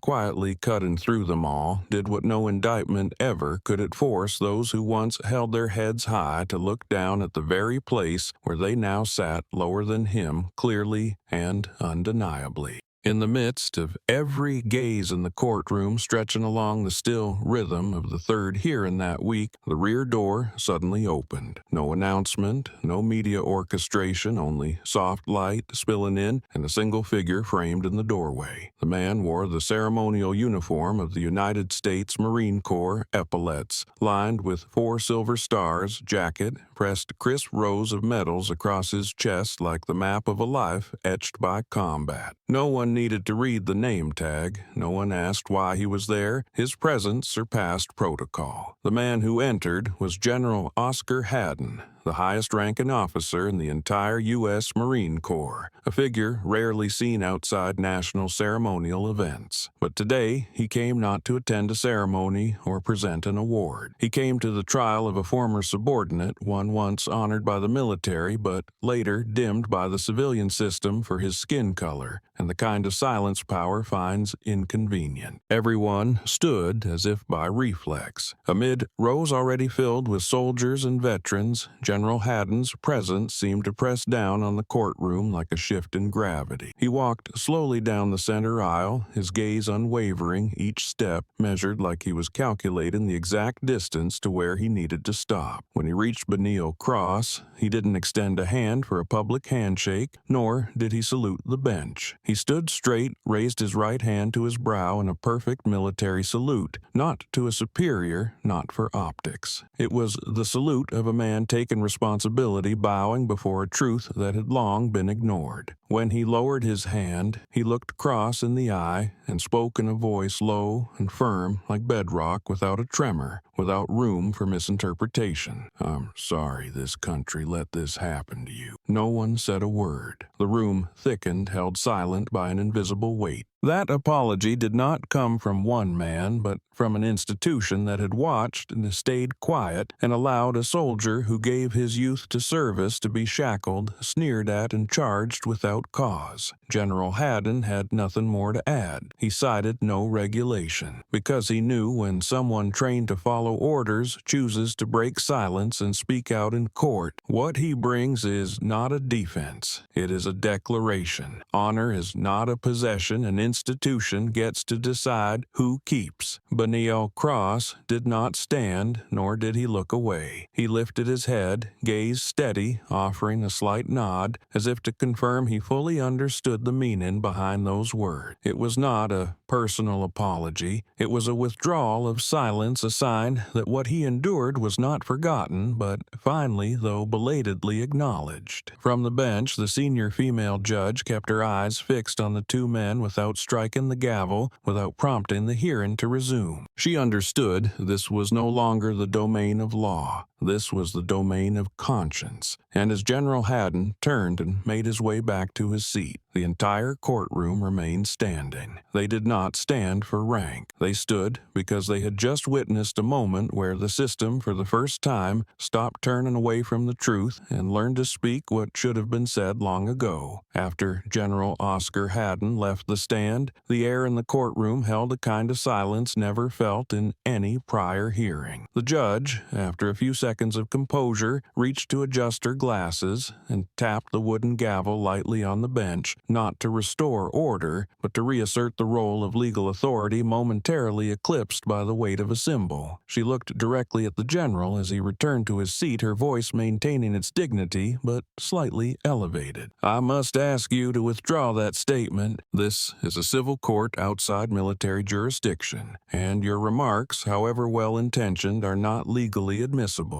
The courtroom shifted subtly, not in protest of the procedural reminder, but under the tension of seeing the rule of law confronted by a truth delivered from the highest rank of a national force. General Haddon paused in the aisle, did not turn around, but spoke loud enough for everyone in the room to hear. "I didn't come here to carry out orders. I came to correct an unforgivable wrong." The statement was brief, free of defense, but landed like a strike against everything the system once believed was intact. The silence that followed was left undisturbed. There were no questioning stares, no forced reply, because at that moment his role had transcended title, and his words had become something the legal system had no choice but to absorb whether it wanted to or not. No one in the courtroom could refute a truth now made undeniable. Benio Cross was not protected by status, but by those who had once stayed silent and now stood to admit they were wrong. And Haddon, through a single sentence outside the court's formal protocol, etched that truth into the history of the trial, making it impossible for anyone to hide behind procedure to avoid it again.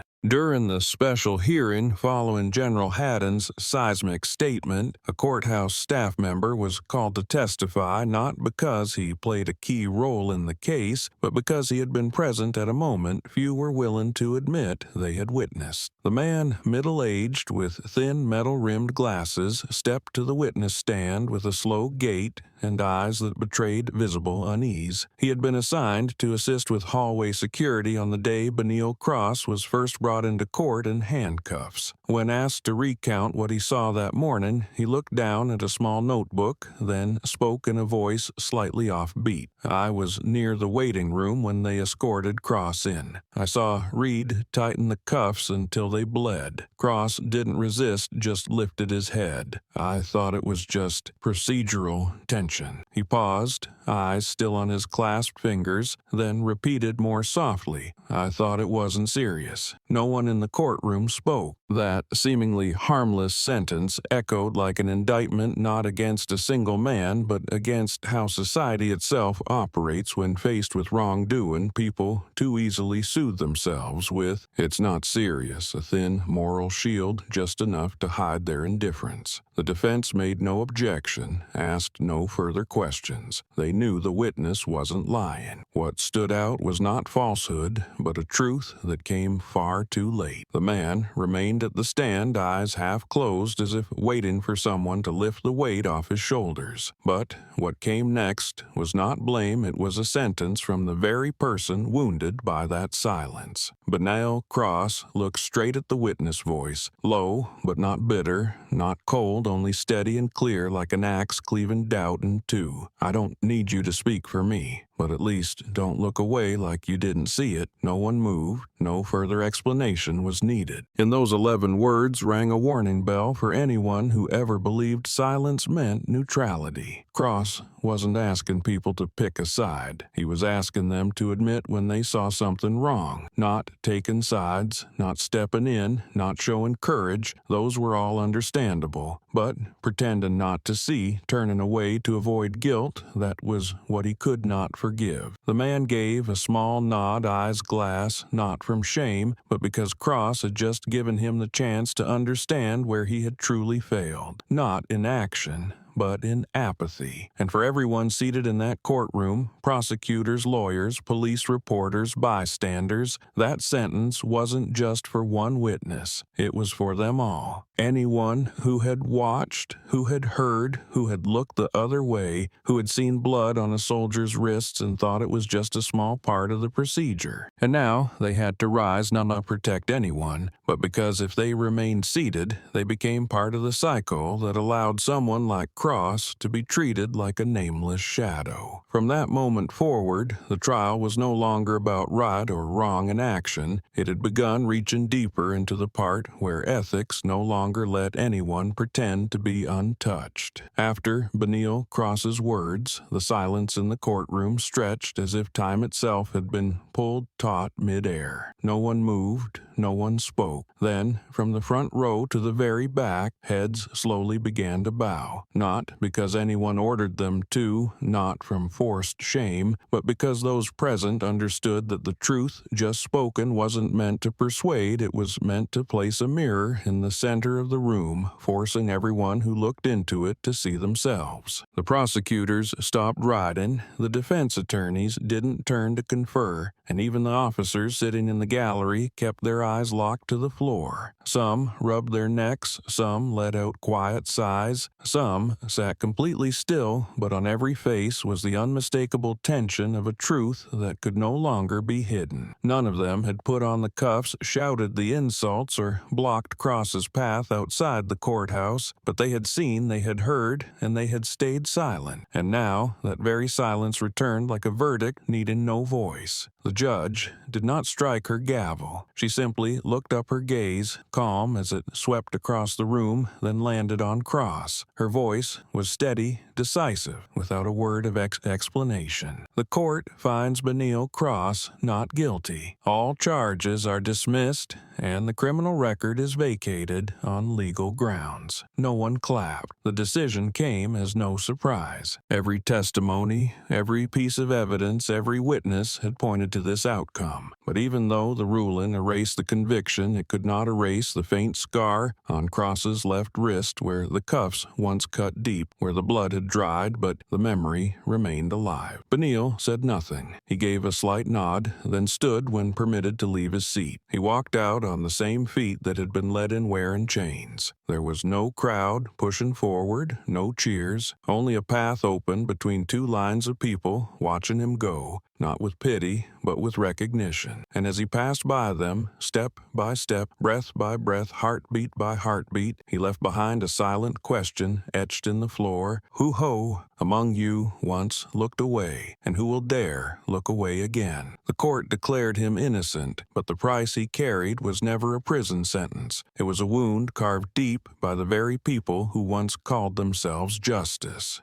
1 week after the verdict declaring Benil Cross innocent was read in court, the center chair in the closed-door meeting room of the City Disciplinary Council was reserved for a man who had once stood on the side of the accusers. Reed Carlson sat there, white shirt slightly wrinkled at the cuffs. No badge, no duty belt, no longer wearing the emblem that had once served as a shield between him and the truth. There were no reporters waiting outside, no no online whispers, no one calling his name with respect anymore. The room was small with low ceilings and no broadcast cameras, but it was here that he faced the final front when he couldn't flee, where no performance could disguise the part he had played. He wasn't handcuffed, wasn't on trial before a judge, but the eyes of the 5 council members burned through every inch of skin that had grown used to power. An older man, seated at the center of the council table, leaned forward. His voice wasn't sharp, but it carried enough weight to make the already still room grow heavier. "Do you have anything to say?" The question wasn't an invitation, but a final warning before every judgment that became permanent. Reed looked up, not quickly, his eyes dry, stripped of the arrogance that used to cling to the corners of his mouth. He looked toward the chair, then toward the glass panel that filtered light from the window. His voice raspy, like it had been scraped from the bottom of his throat. "I used to think I understood the law, that I knew how to protect order, but I turned silence into a weapon. I believed that if I kept things quiet, the truth wouldn't matter." No one interrupted. He continued, hands clasped on the scratched wooden table. "I saw Cross as a threat, not because he did anything wrong, but because he stood tall even in cuffs, and that made me feel small." His breath caught for a second, then he spoke again, softer, not to anyone in particular. "I tightened the cuffs. I said things no one forced me to say. It wasn't an order. I just wanted to crush what I couldn't understand." The room had no rustling papers, no typing, no fake coughs to cut the tension. One member of the council, the only woman, leaned slightly forward. Her eyes no longer interrogating, but searching for what was left. Was the remorse real, or just another scene played in a room with fewer spectators? But she didn't ask, because the answer was already etched into the emptiness spreading across Reed's face. In all his years on the force, he had seen colleagues suspended, reviewed countless incident reports involving procedural mistakes, but never once had he stood before a council where every rank was stripped away. And for the first time he understood it wasn't the loss of title that made him tremble. It was that without the authority to command, he had no idea how to face himself. The council did not issue a verdict right away, but in the eyes of the 5 members, Reed already knew there was no going back. What he once believed to be right, what he assumed was order, now stood as the remnants of an ideology that someone like Cross had just shattered through silence, through an unbowed gaze. And in that room, without guns, without sirens, without trenches, Reed Carlson understood this was the final front, one where no weapons were needed, but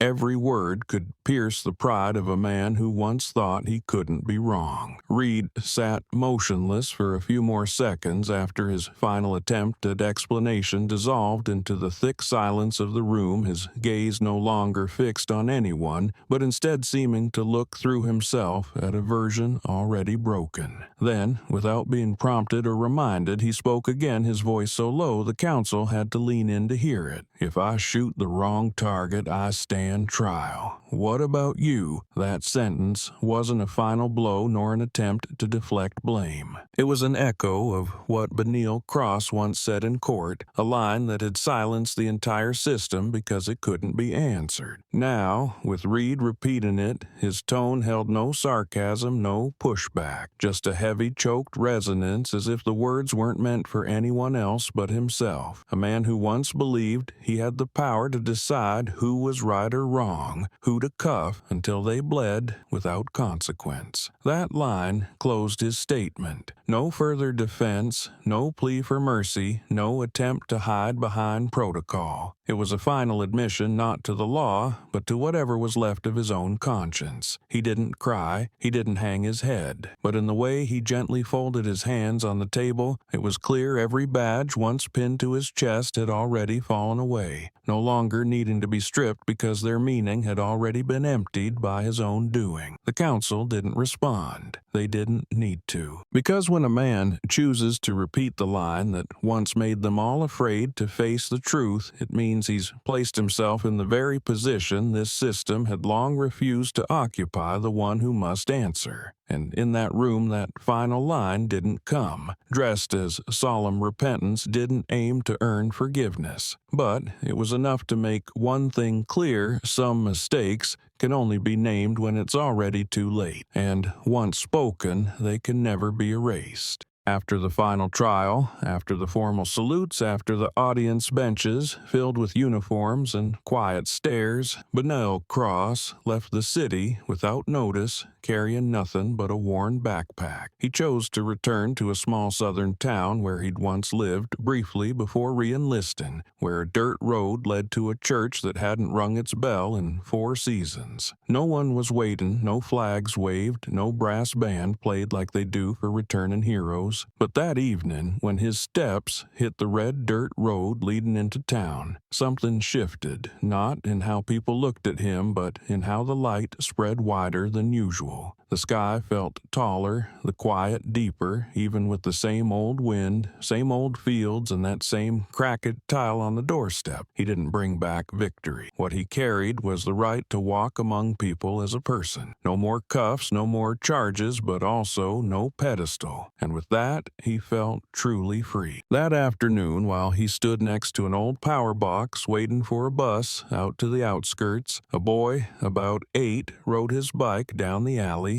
and passed by. The kid braked tires, squealing, slightly eyes wide as he recognized the face from a video his mother had shown him a few days before. He parked the bike, walked over, and looked up, asking, without the hesitation adults usually have when approaching a truth they don't know how to name. "Are you really a hero?" The question came not from awe, but the kind of simple curiosity kids have when they try to make sense of the world with the clearest lens they know. Benel looked down, his gaze softening like wind brushing across his cheek. He didn't answer right away, studying the boy as if weighing whether to break that clarity with a real answer. Then he knelt, bringing his voice and eyes to the boy's level. "I'm not a hero. I'm just someone who made it out alive." The answer didn't carry any false modesty. It was the truth, clean like a scar that's closed but still aches when the weather turns. The kid didn't fully understand, but he nodded as if he'd heard enough to go home and tell his friends. He got back on the bike and rode off slowly, glancing back now and then. Benel stood, stuffed his hands into his coat pockets, eyes following the dirt road where the boy had just disappeared. He didn't smile, but something in his face had softened like the deepest layer beneath all the defenses had finally begun to thaw, not because he was cleared, but because he was seen as a man no longer labeled. In the western sky, the sunlight touched the treetops with a deep orange hue, bounced off the low rooftops, and rolled across rusted power lines. There was no applause, and no one stepped out to say thank you, but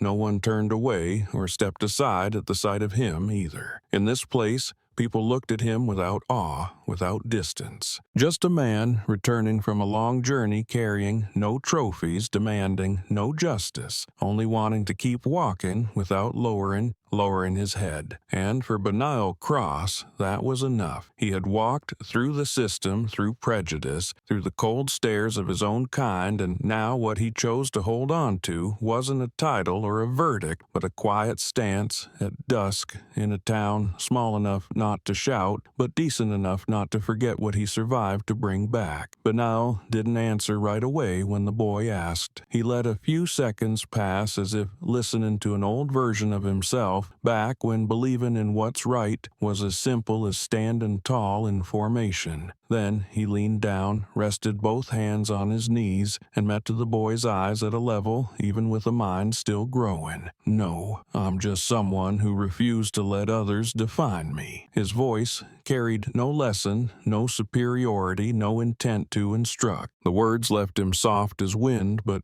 carried the weight of a life once mislabeled by things that had nothing to do with his real worth. The boy stared at him for a few seconds. He didn't fully understand understand, but he felt something clear. The man in front of him didn't need anyone to say who he was, because he had already decided no one else would write his story. Then the boy turned back to his bike, hands gripping the handlebars, eyes still fixed as the tires rolled off the gravel path. He didn't look back again, but in that young mind a seed had been planted, not to become a hero, but to dare to hold on to himself, even if the world tried to call him something else. Cross's words weren't recorded in any article, didn't show up on TV or social media, but they lived on like an invisible engraving, written not with ink but into the memory of an 8-year-old boy, a memory that over time would link forever to the image of a man in a faded jacket standing under deep golden light, speaking of a value that didn't need proving, only preserving. The town didn't change after that day. Still, the same low roofs, backyard weeds, corner stores that closed early, and barking dogs echoing from the alley. But Benil Cross, though, never asking for recognition, became a new part of its collective memory. Not as a returning hero, and not as a restored victim. He was a survivor, someone who held on to his honor by refusing to let anyone reduce it into something easy to control. And to the child who once asked who he was, he left behind an answer simple enough to carry for life, but strong enough to make that child someday stand tall in a crowd and know who he is without needing to be called by name. The annual ceremony of the Veterans Organization that year was held in a small auditorium of a local community center, a place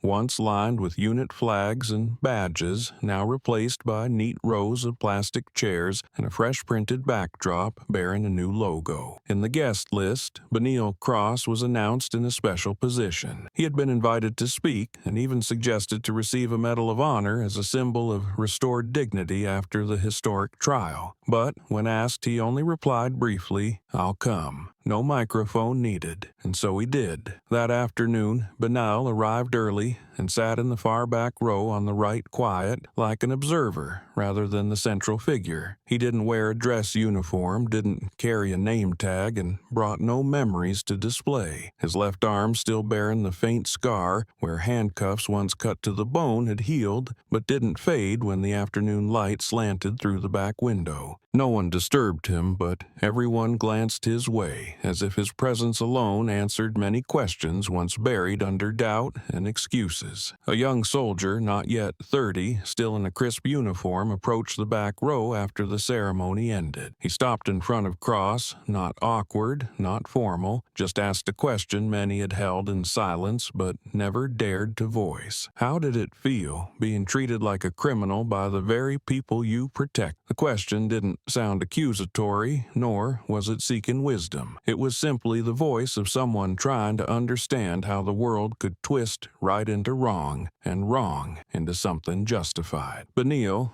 looked up, his gaze meeting the soldier's like a reflection of himself from years ago when he still believed ideals didn't fade. He answered slowly, not loudly, but clearly enough for the other to carry with him without needing to write it down. I felt like I had to choose between two things: getting angry or standing tall. I chose to stand tall. The answer gave no extra detail, no pain description, and no emphasis on the damage. But something in it made the young soldier pause for a few seconds before nodding. Then Cross simply raised his left hand, said nothing, letting the light touch the old scar. "This isn't shame. It's the last badge I kept, because no one could pin it on me and no one can take it off." He smiled, not to impress, but as if folding an entire story into a nod only someone who had lived through it could fully understand. The young soldier said nothing more, just raised his hand in a formal salute, not out of rank, but out of quiet recognition. And as he stepped out of the hall, he glanced back one more time toward the last row, where a single figure still sat, as if guarding something most people had long since let fall. No speech, no camera, no stage. Just that scar, silent and steady, serving as a final declaration that those who have been trampled for the sake of their honor, if they survive and manage to stand tall, need no badge pinned on them, because that pain alone is enough to remind them who they are and to make sure no one ever gets to define them again. Beneo Cross remained seated in the back row as the young soldier stood in silence before him as if waiting for something still unsaid. The surrounding gazes began to drift toward them, not out of curiosity, but because everyone could feel that something deeper than any speech was unfolding between those two men. Then Beneo looked straight at the soldier with no softening, no deflection, and spoke in a voice so crisp that each word fell like the weight of a trial that had never truly closed. The feeling isn't the worst part. The worst part is when you start to believe it's true. He didn't lower his voice, didn't shift his expression. That sentence came out like a conclusion that needed no argument, like a verdict not aimed at the listener, but at the deepest wound of everyone who's endured contempt, that after long enough without anyone reminding them they mattered, they began to accept the distorted image society placed on them like a shadow, no longer reflecting anything real. The young soldier tightened both hands, lips pressed together slightly. He understood that not everyone gets the chance to rise like Cross did, and fewer still have the strength left after a drawn-out struggle between personal honor and a system's cold gaze. But those words became a brace for everyone still suspended between silence and resistance. No one in the room spoke, not because they had nothing to say, but because they knew they were standing before someone who had just severed the rope around the necks of many still trapped in shame without realizing it. And they stayed silent not to avoid, but to acknowledge he had spoken aloud the things they hadn't yet had the courage to think. In that moment, the small hall with its low ceiling and harsh yellow light seemed to stretch wider, taller. Not because of architecture, but because something inside the people there had expanded. Beneo didn't preach, didn't offer answers designed to please. He left behind something heavier than any metal ever worn, the truth spoken without protection. He didn't need applause, didn't need anyone to echo his words like a slogan. But from that one statement, the truth was placed in the center of the room like a stone no one could dislodge. The young soldier left after a respectful nod,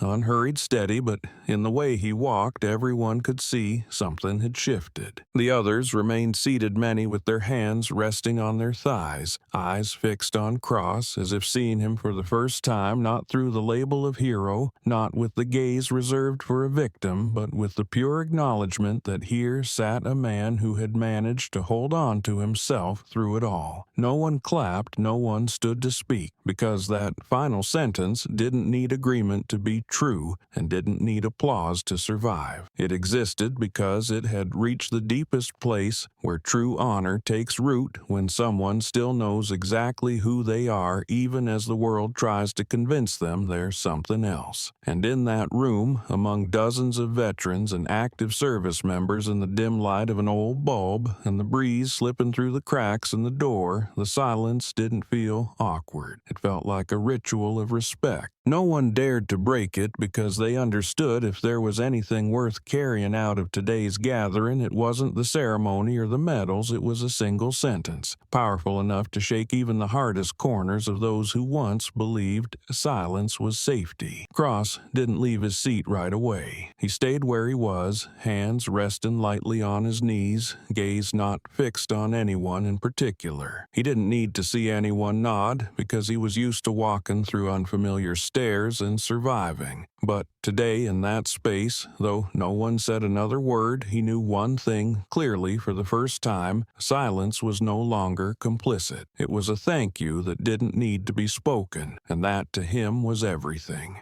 That autumn morning had no sunlight, only thin clouds drifting slowly across a silvery gray sky, just enough to soften the light in the high school courtyard into something gentler. Beneo Cross walked through the iron gate where students lined up each morning, his left hand resting loosely in his pocket, his right gripping the strap of a worn leather bag. His white shirt was neat but unpretentious, the top button left undone, and the faint scar on his wrist still showed beneath the fabric like a seam that would never fade. He passed the hallway covered in student bulletin boards, paused for a few seconds in front of a poster that read, "Don't let silence create injustice," then continued into the auditorium where nearly 200 students were arranging chairs chatting about meeting a military hero. The principal, a tall man with salt and pepper hair, introduced Benil with a voice both cheerful and solemn. "Please welcome Mr. Benil Cross, a decorated veteran who served in the Middle East and recently came into the spotlight with a landmark legal case that cleared his name of all criminal record. A man who reclaimed justice not just for himself, but for anyone who's ever been misunderstood." Applause burst from the back rows, some students whistling in the familiar rhythm of celebration. But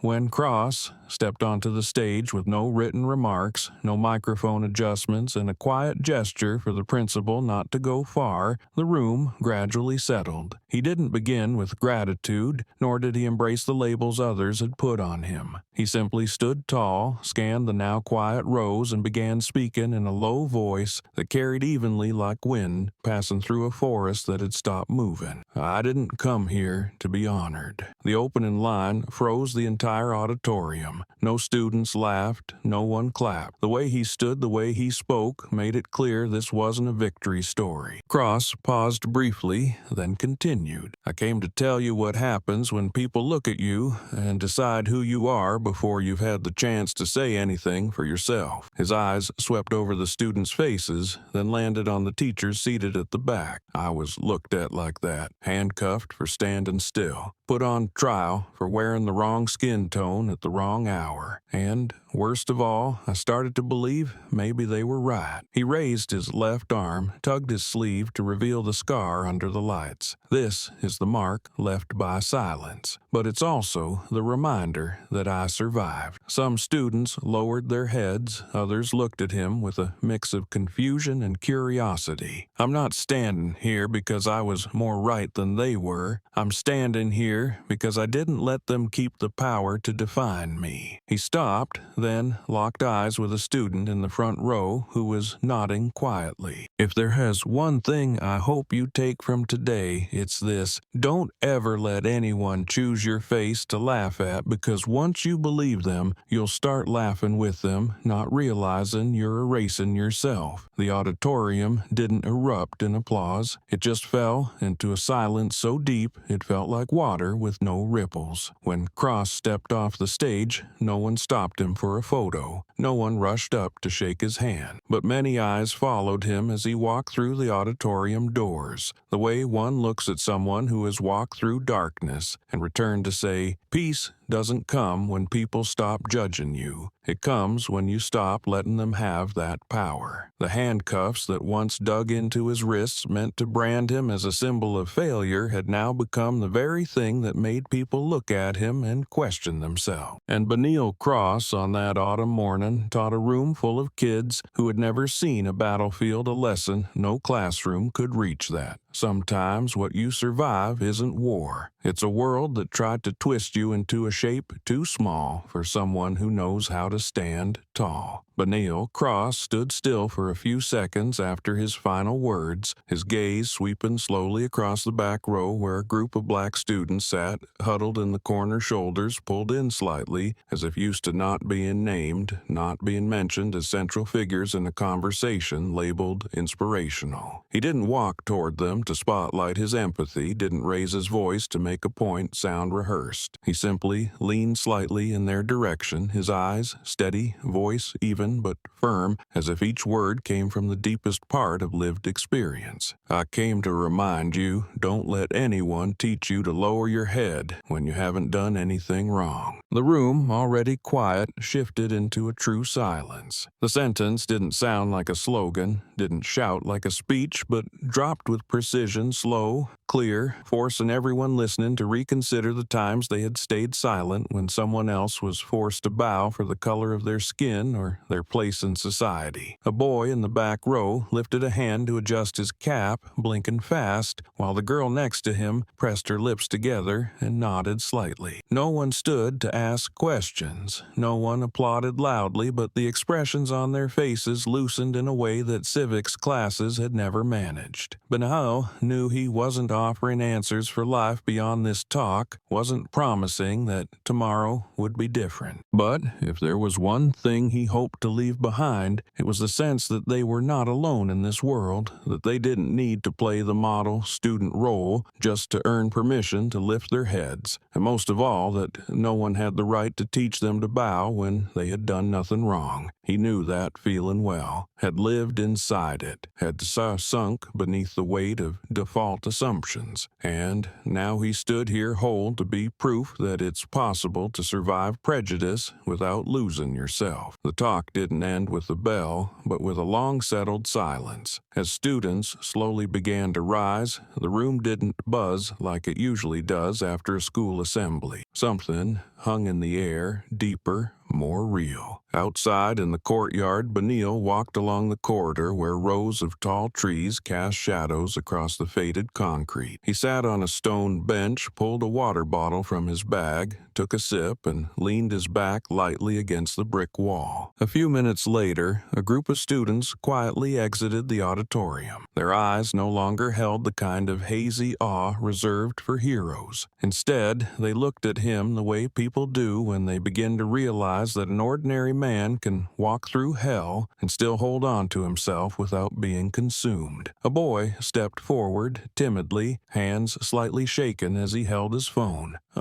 Would it be okay if I took a picture with you?" Before Benio could answer, others had already started lining up, one clutching their backpack tightly across their chests like it was the only thing holding them together. No one mentioned rank, no one asked about the case, no one brought up the handcuffs. They stood next to him, the way one might stand beside a teacher without a robe, without a lecture, without preaching. What gave them, for the first time, a reason to believe in something called dignity wasn't that this man asked to be honored. It was that he stood tall, said nothing to demand respect, and never bowed nor expected them to crown him with any title. Benio Cross looked at each face, placed a hand gently on a few shoulders, and held his gaze steady, quiet, but firm like a marker set deep into the ground. The photos taken that day weren't keepsakes. They became quiet reminders. Standing tall isn't something someone gives you. It's something you're allowed to keep for yourself from the moment you enter the world, no matter who holds the pen that tries to define you. In Benio Cross's story, there was no resounding battle, no loud victory parade as glory. Every step he took from the courthouse to the back row of a high school auditorium was slow and steady like a choice weighed by all the silence people usually bury. He was not a hero in medals or triumphant songs, but a living testament to something simple that few dare to hold on to, all the way to be yourself in a world constantly trying to label others for easier control. That story began with public humiliation in broad daylight when a police officer named Reed Carlson, with a kind of power quietly fed by prejudice, decided that a black man in a prison uniform could be nothing but a criminal. And from that decision came a string of wrong slurs, forced the handcuffs, drawn tight enough to bleed in a hallway where students passed by, and the cold stares of a system that pressed charges before asking who he was. But from that lowest point, the story began to crack open like the first split in thick ice when people started to look at Benio with a different question. Why was a man who had served in the military being treated like an enemy? Why was the system silent when it knew it was wrong? And Benio, who by all rights should have screamed for justice, chose silence, but a silence with form, with presence, with weight. He didn't fight back with anger, but with an unbowed gaze, a steady stance, and a simple sentence I used to judge who was dangerous, not what color they were. That calmness stopped people in their tracks. When the video clip of him being cuffed went viral, the world didn't look back just because the footage was shocking, but because there was something in his eyes that made them ashamed of how this society picks its winners. Benil didn't need to prove his innocence. He asked for only one thing: to be seen exactly as he was, nothing more, nothing less. And while the world around him tried to cast him as a symbol of injustice, he refused to be anyone's symbol. He didn't give speeches to the press, didn't accept awards, didn't nod along to the system's guilt-ridden backpats. The only thing he accepted was the truth, even when that truth was ugly and had no silver lining. When the trial reached its peak, it wasn't the lawyer's defense or the video evidence that broke the case. It was the unexpected appearance of General Oscar Haddon Benil's former commander that truly cracked the system wide open. That formal salute in the courtroom, the apology, not for personal honor, but for a truth that had been buried, made every justification the police had crumble into irrelevance. But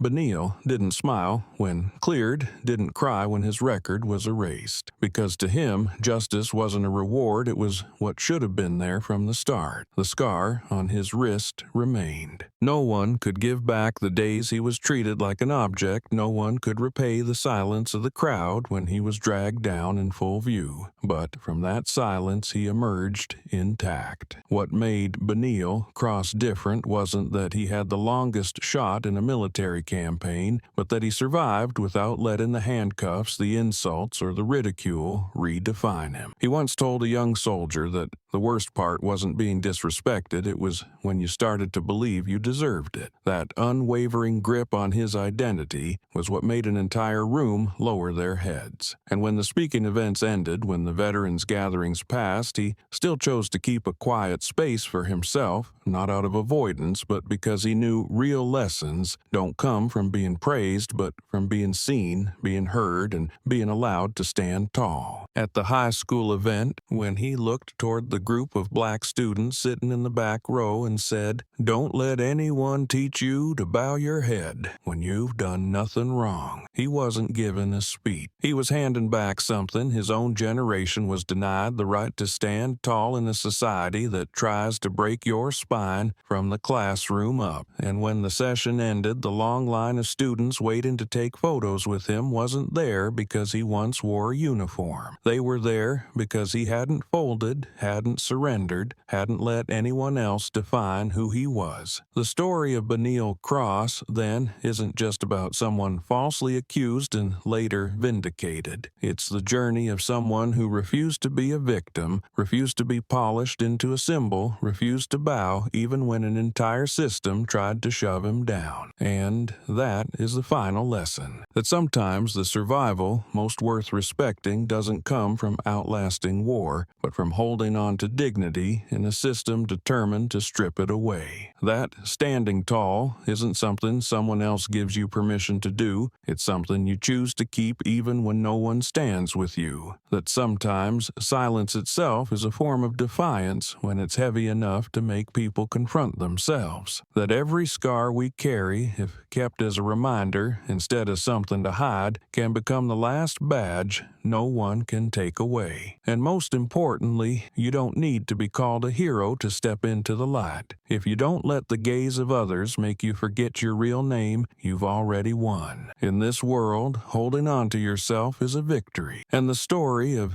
Benil Cross is how one man did it without a gun and without needing anyone to apologize for him.